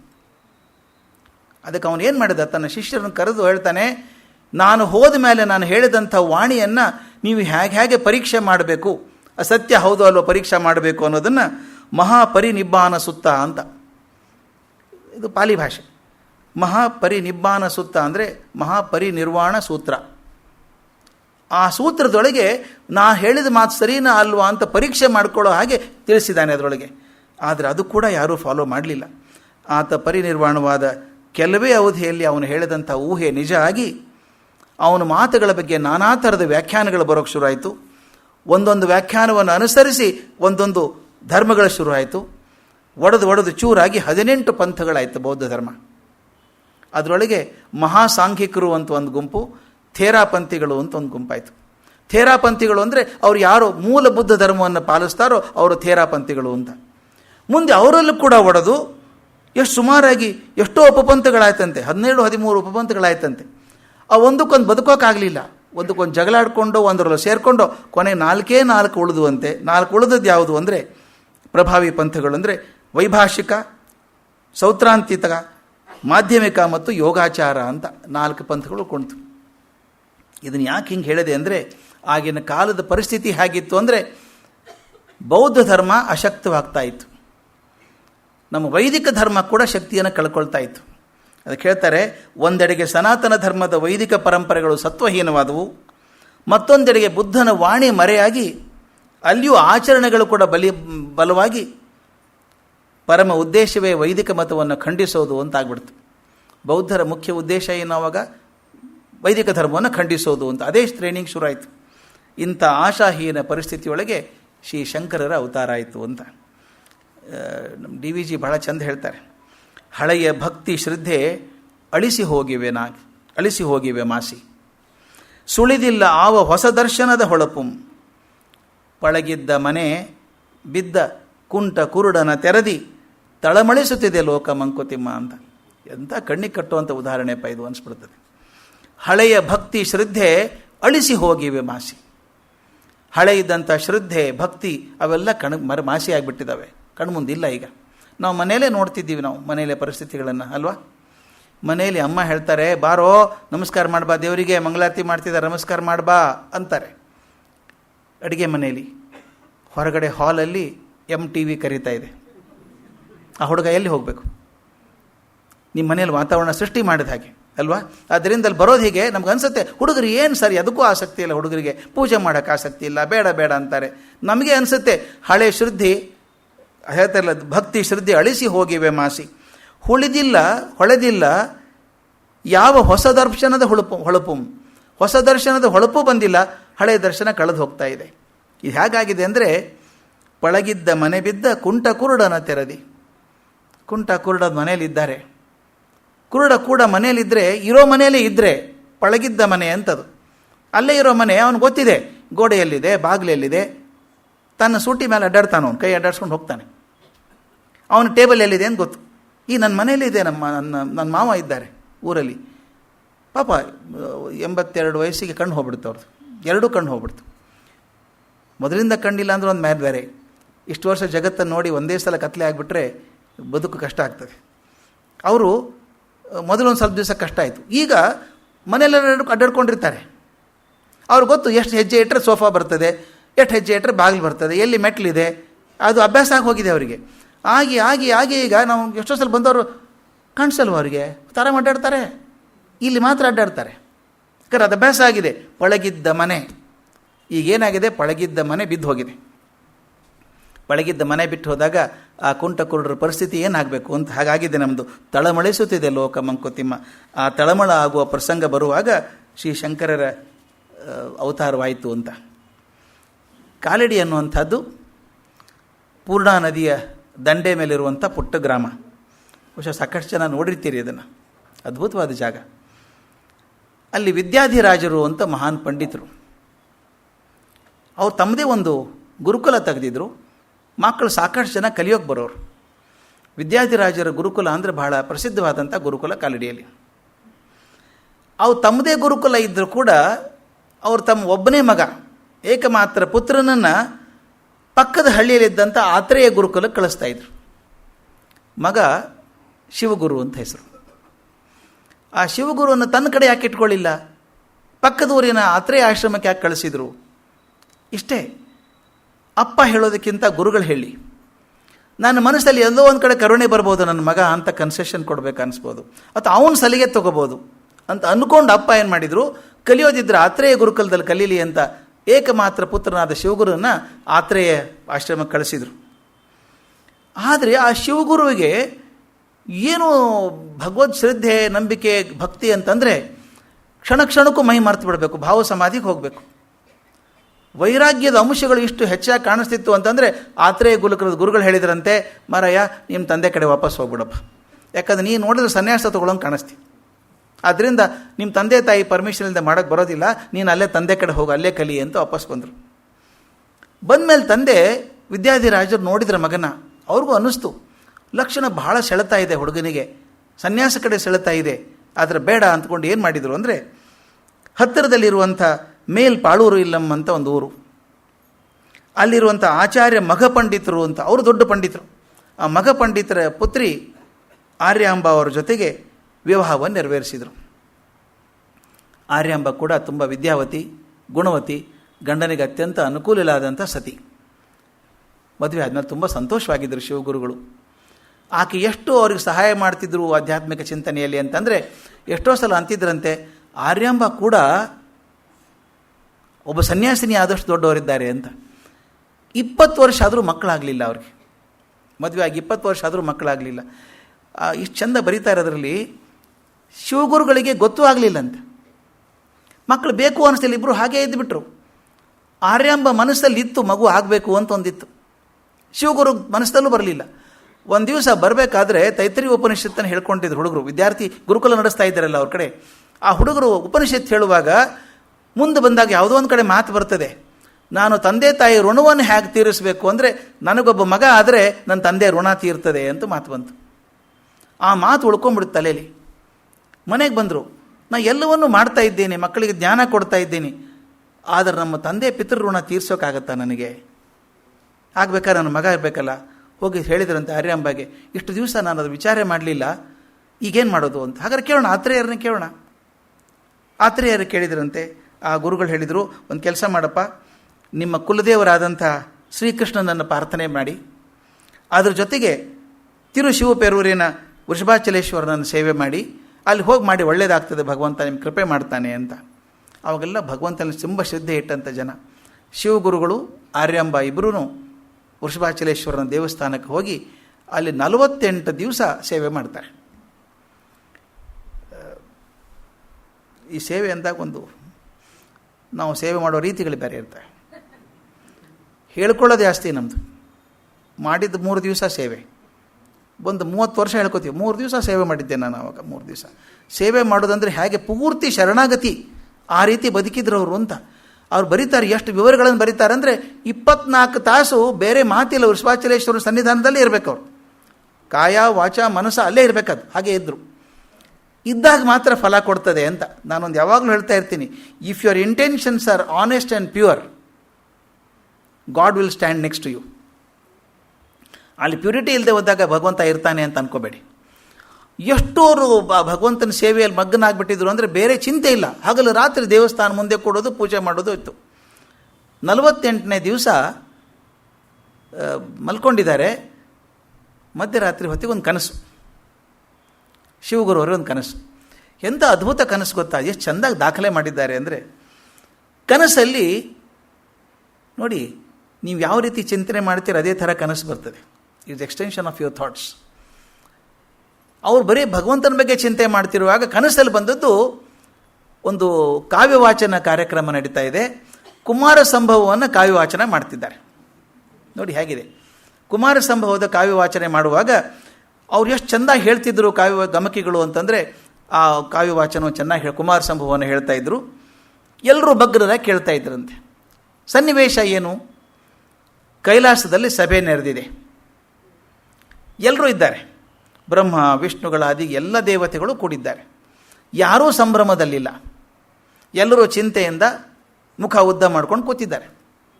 ಏನು ಚಿಂತೆ? ತಾರಕಾಸುರನ ಹಾವಳಿ ಜಾಸ್ತಿ ಆಗಿದೆ. ಅವನು ಎಷ್ಟು ತೊಂದರೆ ಕೊಟ್ಟಿದ್ದಾನೆ ಅಂದರೆ ದೇವತೆಗಳು ಉಳಿಗಾಲ ಇಲ್ಲೋ ಅನ್ನೋ ಪರಿಸ್ಥಿತಿ ಬಂದಿದೆ. ಇದು ನಿಗ್ರಹ ಮಾಡಬೇಕಾದ್ರೆ ಏನು ಮಾಡಬೇಕು? ಅದಕ್ಕೆ ಒಂದೇ ಸೊಲ್ಯೂಷನ್ ಏನು ಅಂದರೆ, ಶಿವ ಗಿರಿಜೆಯನ್ನು ಮದುವೆ ಆಗಬೇಕು, ಕುಮಾರಸ್ವಾಮಿ ಹುಟ್ಟಬೇಕು, ಆ ಕುಮಾರಸ್ವಾಮಿಯಿಂದನೇ ತಾರಕನ ವಧೆ ಆಗಬೇಕು ಅಂತ ಇರುವಂಥದ್ದು. ಎಲ್ಲ ಫಾರ್ಮುಲಾ ಭಾಳ ಚೆನ್ನಾಗಿದೆ. ಇದು ಹಾಗೆ ಆಗಬೇಕಾದ್ರೆ ಬೇರೆ ಆಗೋಕ್ಕೆ ಸಾಧ್ಯ ಇಲ್ಲ. ಹಾಗಾಗಬೇಕಾದ್ರೆ ಶಿವ ಅವನು ಧ್ಯಾನದಲ್ಲಿ ಕೂತಿದ್ದಾನೆ. ಅವನು ಮಹಾಯೋಗಿ, ಯೋಗ ಭಂಗಿಯಲ್ಲಿ ಕೂತ್ಕೊಂಡಿದ್ದಾನೆ, ಧ್ಯಾನಸ್ಥನಾಗಿದ್ದಾನೆ. ಅವನು ಎಬ್ಬಿಸುವಂಥ ಧೈರ್ಯ ಶಕ್ತಿ ಯಾರ ಕಡೆ ಇದೆ? ಯಾರಿಗೂ ಇಲ್ಲ. ಅದಕ್ಕೆ ಏನು ಮಾಡಬೇಕು ತೋಚಲಾರದೆ ಸಭೆ ಸೇರಿದ್ದಾರೆ ಎಲ್ಲರೂ, ವಿಷ್ಣುಗಳು ಶಿವ ಬ್ರಹ್ಮ ಎಲ್ಲರೂ. ಕೊನೆಗಂದ್ರಂತೆ, ಹೇಗಾದರೂ ಮಾಡಿ ಶಿವನ ತಪೋಭಂಗ ಮಾಡಬೇಕು. ನಾವು ಸ್ವಲ್ಪ ಬಹಿರ್ಮುಖ ಆಗಬೇಕು ಶಿವ. ಆದಾಗ ಗಿರಿಜೆಯನ್ನು ನೋಡಬಹುದು, ಮದುವೆ ಆಗ್ತಾನೆ, ಆಮೇಲೆ ನಮಗೆ ಷಣ್ಮುಖನ ಜನ್ಮ ಆಗ್ತದೆ, ನಮ್ಗೆ ತೃಪ್ತಿ ಆಗ್ತದೆ, ದೇವತೆಗಳು ಆರಾಮಾಗಿರಬಹುದು ಅಂತ. ಏನೆಲ್ಲ ಪ್ರಯತ್ನ ಮಾಡಿದರೂ ಶಿವನ ಬಹಿರ್ಮುಖ ಮಾಡೋಕ್ಕಾಗಲಿಲ್ಲ. ತಮ್ಗೆ ಗೊತ್ತಿದೆ, ಮನ್ಮಥನ ಬಿಟ್ಟರು. ಪಾಪ ಅವನೇನೋ ಭಾಳ ಕಾನ್ಫಿಡೆಂಟಾಗಿ ಹೋಗಿ ಕಬ್ಬಿನ ಬಿಲ್ಲೆಯಿಂದ ಹಾಕಿದಂಥ ಬಾಣ ಹೊಡಿ ಬಿಟ್ಟ. ಪ್ರಬಲವಾದ ಬಾಣಗಳನ್ನೇ ಬಿಟ್ಟ. ಚೂರು ಕಿರಿಕಿರಿ ಆಗಿರಬೇಕು ಶಿವನಿಗೆ. ತನ್ನ 3ನೇ ಕಣ್ಣು ತೆಗೆದು ಮನ್ಮಥನನ್ನು ಭಸ್ಮ ಮಾಡಿಬಿಟ್ಟ. ಅದು ಪ್ರಯೋಗ ಫೇಲ್ ಆಯಿತು. ಮನ್ಮಥನ ಬಿಟ್ಟದ್ದು ಪ್ರಯೋಗ ಸಕ್ಸಸ್ಫುಲ್ ಆಗಲಿಲ್ಲ. ಗಿರಿಜೆ ಅದ್ಭುತವಾದ ತಪಸ್ಸನ್ನು ಮಾಡ್ತಾ ಇದ್ಲು, ಶಿವನ ಮನಸ್ಸನ್ನು ಒಲಿಸ್ಕೋಬೇಕು ಅಂತ. ಅಷ್ಟು ತಪಸ್ಸು ಮಾಡಿದರೂ ಫಲ ಸಿಗಲಿಲ್ಲ. ಕೊನೆಗೆ ದೇವತೆಗಳಂದರು ಒಂದೇ ಒಂದು ಹಾದಿ, ನಾವೆಲ್ಲರೂ ಹೋಗೋಣ. ಎಲ್ಲ ದೇವತೆಗಳು ಹೋಗಿ ಶಿವನ ಮುಂದೆ ನಿಂತ್ಕೊಂಡು ಧ್ಯಾನ ಮಾಡೋಣ, ಜೋರಾಗಿ ಭಜನೆ ಮಾಡೋಣ ಅಂತ ಹೇಳಿದರು. ಹೋಗ್ಬಿಟ್ಟು ಅವ್ರು ಏನು ಮಾಡಿದರು ಅಂದರೆ, ಶಿವನ ಸ್ತೋತ್ರ ಮಾಡೋಕ್ಕೆ ಶುರು ಮಾಡಿದ್ರಂತೆ ಎಲ್ಲರೂ. ಎಷ್ಟು ಜೋರಾಗಿ ಏಕಕಂಠದಿಂದ ಸ್ತೋತ್ರ ಮಾಡೋಕ್ಕೆ ಶುರು ಮಾಡಿದರು ಅಂದರೆ, ಅದು ಅಲೆಯಾಗಿ ಎಲ್ಲೋ ಒಂದು ಕಡೆ ಶಿವನ ಮನಸ್ಸಲ್ಲಿ ಮುಟ್ಟಿ ನಿಧಾನಕ್ಕಾಗಿ ಶಿವ ಹೊರಗೆ ಬರೋ ಲಕ್ಷಣ ಕಾಣಿಸೋಕೆ ಶುರು ಆಯಿತು. ಆಗ ಶಿವ ಈಗ ಬಹಿರ್ಮುಖ ಆಗ್ತಾನೆ ಅಂತ ಕೂತ್ಕೊಂಡ್ರು. ಇದು ಹಾಗೆ ಭಜನೆ ಮುಂದುವರೆಸಿದಾಗ ಶಿವ ನಿಧಾನ ಕಣ್ಣು ತೆಗೆದು ಎಲ್ಲರನ್ನೂ ನೋಡಿ ಎದ್ದು ನಿಂತ್ಕೊಂಡ. ತನ್ನ ದೀರ್ಘವಾದ ಬಾಹುಗಳನ್ನು ಎರಡೂ ಎತ್ತಿ ಅಭಯ ಕೊಟ್ಟ. ಚಿಂತೆ ಮಾಡಬೇಡಿ, ಯಾಕೆ ನನ್ನ ಧ್ಯಾನದಿಂದ ಹೊರಗೆ ಕರ್ಕೊಂಬಂದ್ರಿ, ಏನು ಕಾರಣ ಅಂತ ಕೇಳ್ದ. ಆವಾಗ ದೇವತೆಗಳು ಹೇಳಿದರಂತೆ, ನಮ್ಮ ಕಷ್ಟ ನಿನಗೆ ಅರ್ಥ ಆಗಲಿಲ್ಲ ಮಾರಾಯ, ನೀನು ಕೂತ್ಬಿಟ್ಟಿದ್ಯಾ, ತಾರಕಾಸುರನ ಹಾವಳಿ ವಿಪರೀತ ಆಗಿದೆ, ಇದಕ್ಕೆ ಒಂದೇ ಒಂದು ಹಾದಿ ಹೀಗೆ, ನೀನು ತಾಯಿ ಗಿರಿಜೆಯನ್ನು ಮದುವೆ ಆಗಬೇಕು, ಷಣ್ಮುಖನ ಹುಟ್ಟಾಗಬೇಕು, ಅದಕ್ಕೆ ನೀನು ಅವತಾರಕ್ಕೆ ನೀನು ಕಾರಣನಾಗಬೇಕು ಅಂತ ಕೇಳಿಕೊಂಡ್ರು. ಇದು ನಮಗೆಲ್ಲ ಗೊತ್ತಿದ್ದ ಕಥೆ ಇದು. ಆದರೆ ಈ ಕನಸಲ್ಲಿ ಬರೋದು ಒಂಥರ ವಿಚಿತ್ರ. ಅಲ್ಲಿ ಶಿವ ಎದ್ದು ಗಂಭೀರವಾದ ಸ್ಪಷ್ಟ ನುಡಿಯಲ್ಲಿ ಹೇಳ್ತಾನೆ, ಆಯಿತು, ತಾರಕಾಸುರಂದೆಲ್ಲ ಗೊತ್ತಾಯಿತು ನನಗೆ, ಅದಕ್ಕೆ ನಾನೇ ಅವತರಿಸ್ತೀನಿ ಅಂದ. ನಮಗೆ ಗೊತ್ತಿರೋ ಕಥೆ ಹೇಗೆ ಅಂದರೆ, ಅವನ ಮುಂದೆ ಗಿರಿಜೆಯನ್ನು ಮದುವೆಯಾಗಿ ಕುಮಾರಸ್ವಾಮಿ ಬಂದರು ಅಂತ. ಇಲ್ಲಿ ಹಾಗಲ್ಲ, ನಾನೇ ಅವತರಿಸ್ತೀನಿ ಅಂದ್ಬಿಟ್ಟ. ಇದು ಆಶ್ಚರ್ಯ, ವಿಚಿತ್ರ ಅನಿಸ್ಬಿಡ್ತು. ದೇವತೆಗಳಿಗೆಲ್ಲ ಆಶ್ಚರ್ಯ ಆಯಿತು, ಇದೇನಿದು, ಕಥೆನೇ ಚೇಂಜ್ ಆಗಿಬಿಡ್ತಲ್ಲ ಆಗಬೇಕಾದದ್ದು. ಹೀಗಂದ ತಕ್ಷಣ ಆ ಸಂತೋಷ ದೇವತೆಗಳಿಗೆ, ಮಗನ ಕಳಿಸಿ ಅಂತ ನಾನೇ ಬಂದ್ಬಿಡ್ತೀನಿ ಅಂತಂದರೆ ಶಿವ ಅಂದರೆ ಆಶ್ಚರ್ಯ ಆಯ್ತಂತೆ. ಆ ಹೊತ್ತಿಗೆ ಪಕ್ಕನೆ ಎಚ್ಚರ ಆಗಿಬಿಡ್ತು ಶಿವಗುರುವರಿಗೆ. ತಿರುಗಿ ನೋಡ್ತಾರೆ, ಆರ್ಯಾಂಬ ಮುಖದ ಮೇಲೆ ಒಂದು ಅಪೂರ್ವವಾದಂಥ ಕಾಂತಿ ಇತ್ತಂತೆ. ಆಕೆ ಮುಖದ ಮೇಲೆ ಕಾಂತಿ ಇತ್ತು, ಮುಖದ ಮೇಲೆ ಮಂದಹಾಸ ಇತ್ತಂತೆ. ನಿಧಾನಕ್ಕೆ ಎದ್ದು ಕೂತು ಮೇಲೆಗೆ ತಟ್ಟಿ ಎಬ್ಬಿಸಿದ್ರಂತೆ. ಆರ್ಯಾಂಬ, ವೃಷಭಾಚಲೇಶ್ವರನ ಕೃಪೆ ಆಗಿದೆ, ಹೋಗೋಣ ನಡಿ, ಊರಿಗೆ ಕಾಲಡಿಗೆ ಹೋಗೋಣ ನಡಿ ಅಂದ್ರಂತೆ. ಕಾಲಡಿಗೆ ಹೋದಾಗ ನೋಡಿ ಎಷ್ಟು ಚೆನ್ನಾಗಿದೆ ಅದು. ದೇವರಿಗೆ ನಮಸ್ಕಾರ ಮಾಡಿ ಮರುದಿನ ಕಾಲಡಿಗೆ ಬಂದರು. ಭಗವಂತನ ಕೃಪೆ ಆದಂತೆ ವೈಶಾಖ ಮಾಸದ ಶುಕ್ಲ ಪಕ್ಷದ ಪಂಚಮಿಯ ದಿವಸ ಭಾನುವಾರ, ಪುನರ್ವಸು ನಕ್ಷತ್ರ, ವೃಷಭ ಲಗ್ನದಲ್ಲಿ ಪುತ್ರರತ್ನ ಜನನ ಆಯಿತು ಅಂತ. ಈ ಜನನ ಆಗುವಾಗ ಆ ಸೂಲಗಿತ್ತಿ ಕಲ್ಯಾಣಿಯಮ್ಮ ಅಂತ. ಆ ಸೂಲಗಿತ್ತಿ ಆ ಮಗುನ ನೋಡ್ತಾಳೆ, ಭಾಳ ವಿಚಿತ್ರ ಅನಿಸ್ಬಿಡ್ತಾಕೆಗೆ. ಮಗು ಅಳೋದಿಲ್ಲರಿ, ಸಾಮಾನ್ಯ ಮಕ್ಕಳು ಅಳಬೇಕಲ್ಲ, ಅದು ಪ್ರೂಫ್ ಅದು. ಆದರೆ ಮಗು ಅಳ್ಳಿಲ್ಲಂತೆ, ಮಂದಹಾಸ ನಗ್ತಾ ಇತ್ತಂತೆ. ಆಕೆ ಹೇಳ್ತಾಳೆ, ಮಗು ವಿಚಿತ್ರ ಅಂದರೆ ಚಿನ್ಮುದ್ರೆಯನ್ನು ಧರಿಸಿದೆ, ಚಿನ್ಮುದ್ರೆ ಕೈಯಲ್ಲಿದೆ, ಶಿರಸ್ಸಿನಲ್ಲಿ ಚಂದ್ರದ ಆಕಾರದ ಒಂದು ಹೊಳಪಿದೆ, ಹುಬ್ಬುಗಳ ನಡುವೆ ಜ್ಞಾನ ಚಕ್ಷಸ್ಸು ಕಾಣಿಸ್ತಾ ಇದೆ, ಎದೆಯಲ್ಲಿ ಒಂದು ಸರ್ಪ ಕಾಣಿಸ್ತಾ ಇದೆ, ಕೈಗಳಲ್ಲಿ ಗದಾ ಚಕ್ರಗಳು, ಪಾದಗಳಲ್ಲಿ ಚಾಮರ ಚಿಹ್ನೆ ಎಲ್ಲ ಕಾಣಿಸ್ತಂತೆ. ಹಾಗೆ ಆಶ್ಚರ್ಯ ಅಂದರೆ ಆಶ್ಚರ್ಯ, ಈಗ ನೋಡೇ ಇಲ್ಲ ನಾನು, ಇಂಥ ಮಗು ನೋಡಿಲ್ಲ ಅಂದು ಸಂತೋಷದಿಂದ ಆಶ್ಚರ್ಯದಿಂದ ಆಕೆ ಜೋರಾಗಿ ಕೂಗ್ಕೊಂಡ್ಲಂತೆ. ಶಂಕರ ಶಂಕರ ಅಂತ ಕೂಗ್ಬಿಟ್ಲು ತಾನೆ. ಕೂಗ್ಬಿಟ್ಟು, ಅಮ್ಮ ಆರ್ಯಾಂಬ ನೋಡು, ಸಾಕ್ಷಾತ್ ಶಂಭುನೇ ಶಂಕರನೇ ಮಗನಾಗಿ ಬಂದಿದ್ದಾನೆ ನೋಡು ಅಂತ ಮಗನ ತೋರಿಸಿದ್ಲಂತೆ. ತೋರಿಸಿದ್ರು ಕೂಡ ಮಗು ಹಾಗೆ ಚಿನ್ಮುದ್ರೆಯಲ್ಲೇ ಇತ್ತಂತೆ. ತಾಯಿಗೆ ಆಶ್ಚರ್ಯ ಆಗೋದು, ಹುಟ್ಟಿದ ಮಗು ಚಿನ್ಮುದ್ರೆಯಲ್ಲಿ ಇರೋದು, ನಗನಗ್ತಾ ಇರೋದು ಬಹಳ ಅಪರೂಪ ಇದು ಅಂತ. ಆಗ ಕಲ್ಯಾಣಿ ಅಮ್ಮ ಹೇಳ್ತಾಳೆ, ಅಮ್ಮ ನೀನು ಕಲ್ಪನೆ ಮಾಡ್ಕೋಬೇಡ, ವೃಷಭಾಚಲೇಶ್ವರನ ಸೇವೆ ಮಾಡಿ ಬಂದಿದ್ದೀರಲ್ಲ, ಈಶ್ವರನೇ ಶಂಕರನಾಗಿ ಬಂದಿದ್ದಾನೆ ಅಂತ. ಮೊಟ್ಟ ಮೊದಲ ಬಾರಿಗೆ ಶಂಕರ ಅಂತ ಕರೆದವಳು ಕಲ್ಯಾಣಿಯಮ್ಮ. ಆಮೇಲೆ ನಾಮಕರಣ ಬೇರೆ. ಕಲ್ಯಾಣಿಯಮ್ಮ ಮೊದಲು ಹೇಳ್ತಾಳೆ, ನೋಡು ಶಂಕರನೇ ಬಂದುಬಿಟ್ಟಿದ್ದಾನೆ, ಶಂಭುನೇ ಬಂದಿದ್ದಾನೆ ನಿನ್ನ ಮಗ ಆಗಿ ಅಂತ ಹೇಳಿ. ಅದರಿಂದ ಈ ಶಂಕರರ ಹುಟ್ಟು ಒಂದು ಸಾಮಾನ್ಯ ಘಟನೆ ಅಲ್ಲ, ಯಾವುದೋ ಒಂದು ಮಹಾ ಪರಿವರ್ತನೆಯ ಕಾಲ. ನನಗೊಂದು ನಂಬಿಕೆ ಇದೆ, ರಾತ್ರಿ ಗಾಢವಾದಷ್ಟು ಬೆಳಕಿಗೆ ಹತ್ತಿರವಾಗಿರುತ್ತೆ. ತಾವು ಗಮನಿಸಬೇಕು, ಈ ಡ್ರೈವರ್ಸ್ ಎಲ್ಲ ಡ್ರೈವ್ ಮಾಡೋದು, ಆಕ್ಸಿಡೆಂಟ್ ಆಗೋದು ಬೆಳಗ್ಗೆ 3 ಗಂಟೆ 4 ಗಂಟೆಗೆ, ರಾತ್ರಿ 12 ತನಕ ಊರಿಗಾಗಿರ್ತಾರೆ, ಎಚ್ಚರಾಗಿರ್ತಾರೆ. ರಾತ್ರಿ ಗಾಢ ಆದಾಗ ತಿಳ್ಕೋಬೇಕಾದದ್ದು ಬೆಳಗ್ಗೆ ಹತ್ತಿರ ಬರ್ತಾ ಇದೆ ಅಂತ. ಈ ನಮ್ಮ ಸಾಮಾಜಿಕ ವಾತಾವರಣ, ಧಾರ್ಮಿಕ ವಾತಾವರಣ ಎಷ್ಟು ಕಲುಷಿತ ಆಗಿತ್ತು ಅಂದರೆ ಬೇರೆ ಹಾದಿ ಇಲ್ಲ. ಒಬ್ಬ ಮಹಾತ್ಮನ ಜನನ ಆಗಬೇಕಾಗಿತ್ತು, ಅವತಾರ ಪುರುಷನ ಜನ್ಮ ಆಗಬೇಕಾಗಿತ್ತು, ಅದಾಯಿತು. ನಾಮಕರಣದ ಹಿಂದಿನ ದಿವಸ ಎಲ್ಲರೂ ಬಂದಿದ್ದಾರೆ. ಕುಲಪುರೋಹಿತರಾದ ಅತ್ರೇಯರು ಬಂದಿದ್ದಾರೆ, ಮಗ ಪಂಡಿತರ ಅಜ್ಜ ಅವರು ಬಂದಿದ್ದಾರೆ, ವಿದ್ವಾಂಸರುಗಳು ಸಂಸಾರ ಸಮೇತ ಬಂದಿದ್ದಾರೆ, ಶಿವಗುರುಗಳು ಮಹಾಜ್ಞಾನಿಗಳಲ್ಲ ಅದಕ್ಕೆ ಬಂದಿದ್ದಾರೆ. ಬಂದು ಆ ಜನನ ಸಮಯವನ್ನು ಹೇಳಿ ಒಂದು ಜನ್ಮ ಕುಂಡ್ಲಿ ಮಾಡಿಕೊಡಿ ಅಂತ ಶಿವಗುರುಗಳು ಕೇಳಿದ್ರಂತೆ. ಭಾಳ ಚಂದ ಕಥೆ ಇದು, ಕುಂಡ್ಲಿ ಮಾಡಿಕೊಡಿ ಅಂತ. ಯಾರು ಮಾಡಬೇಕಿದನ್ನು? ಆತ್ರೇಯರು ಮಾಡಬೇಕು ಅಂತ ಎಲ್ಲರಾಯ್ತು. ಒಪ್ಕೊಂಡಂಥ ಗುರುಗಳವರು, ಶಿವಗುರುಗಳ ಗುರುಗಳಾಗಿದ್ದವರು, ಅವರೆಲ್ಲ ಇಟ್ಕೊಂಡು ಜನ್ಮಕಾಲ ಇಟ್ಕೊಂಡು ಎಲ್ಲ ಸಿದ್ಧ ಜಾತಕ ಮಾಡಿಕೊಂಡು ಉಳಿದು ಪಂಡಿತರು ಡಿಸ್ಕಸ್ ಮಾಡಿದ್ರಂತೆ, ಚರ್ಚೆ ಮಾಡಿ ಸಿದ್ಧ ಮಾಡಿ ಬಹಳ ಗಂಭೀರರಾಗ್ಬಿಟ್ರಂತೆ. ಕುಂಡಲಿ ಬರೆದ ಮೇಲೆ, ಜಾತಕ ಬರೆದ ಮೇಲೆ, ಯಾಕೆ ಏನಾಗಿದೆ ಅಂತ ಶಿವಗುರು ಕೇಳಿದ್ರಂತೆ. ನನಗೇನೂ ತೋಚ್ತಾ ಇಲ್ಲಪ್ಪ ಅಂದ್ರಂತೆ. ತೋಚ್ತಾ ಇಲ್ಲ ಯಾಕಂದರೆ ಒಂದು ಸಂತೋಷ ಸುದ್ದಿ ಹೇಳಬೇಕು ನಾನು ನಿನಗೆ. ನಿನ್ನ ಮಗ ಹೇಗಿದ್ದಾನೆ ಅಂದರೆ, ಇನ್ನು ಸ್ವಲ್ಪ ವರ್ಷ ಹೋದ ಮೇಲೆ ನಾನು ನೀವು ಎಲ್ಲರೂ ಆತನ ನಮಸ್ಕಾರ ಮಾಡಬೇಕಾಗ್ತದೆ ಅಂತ ಹೇಳಿದ್ರಂತೆ. ಒಂದೇ ಮಾತು. ಅವನ ಜಾತಕನ ಆಗಿದೆ. ಏನು ವಿಶೇಷ ಅಂತ ಶಿವಗುರುಗಳು ಕೇಳಿದಾಗ ಹೇಳ್ತಾರೆ, ಅಸಾಮಾನ್ಯವಾದಂಥ ಜಾತಕ. ಅವನು ಒಂದು ಕಡೆ ನೋಡಿದಾಗ ಸನ್ಯಾಸಿ ಆಗ್ತಾನೆ, ತುರಿಯ ಲಕ್ಷಣಗಳು ಕಾಣಿಸ್ತಾವೆ ಅವನೊಳಗೆ. ಆದರೆ ಧರ್ಮ ಸಂಸ್ಥಾಪಕ ಆಗ್ತಾನೆ ಅಂತ ಅನಿಸುತ್ತೆ. ಅವನು ಶ್ರೀಕೃಷ್ಣನ ಹಾಗೆ ಧರ್ಮ ಸಂಸ್ಥಾಪಕನಾಗ್ತಾನೆ.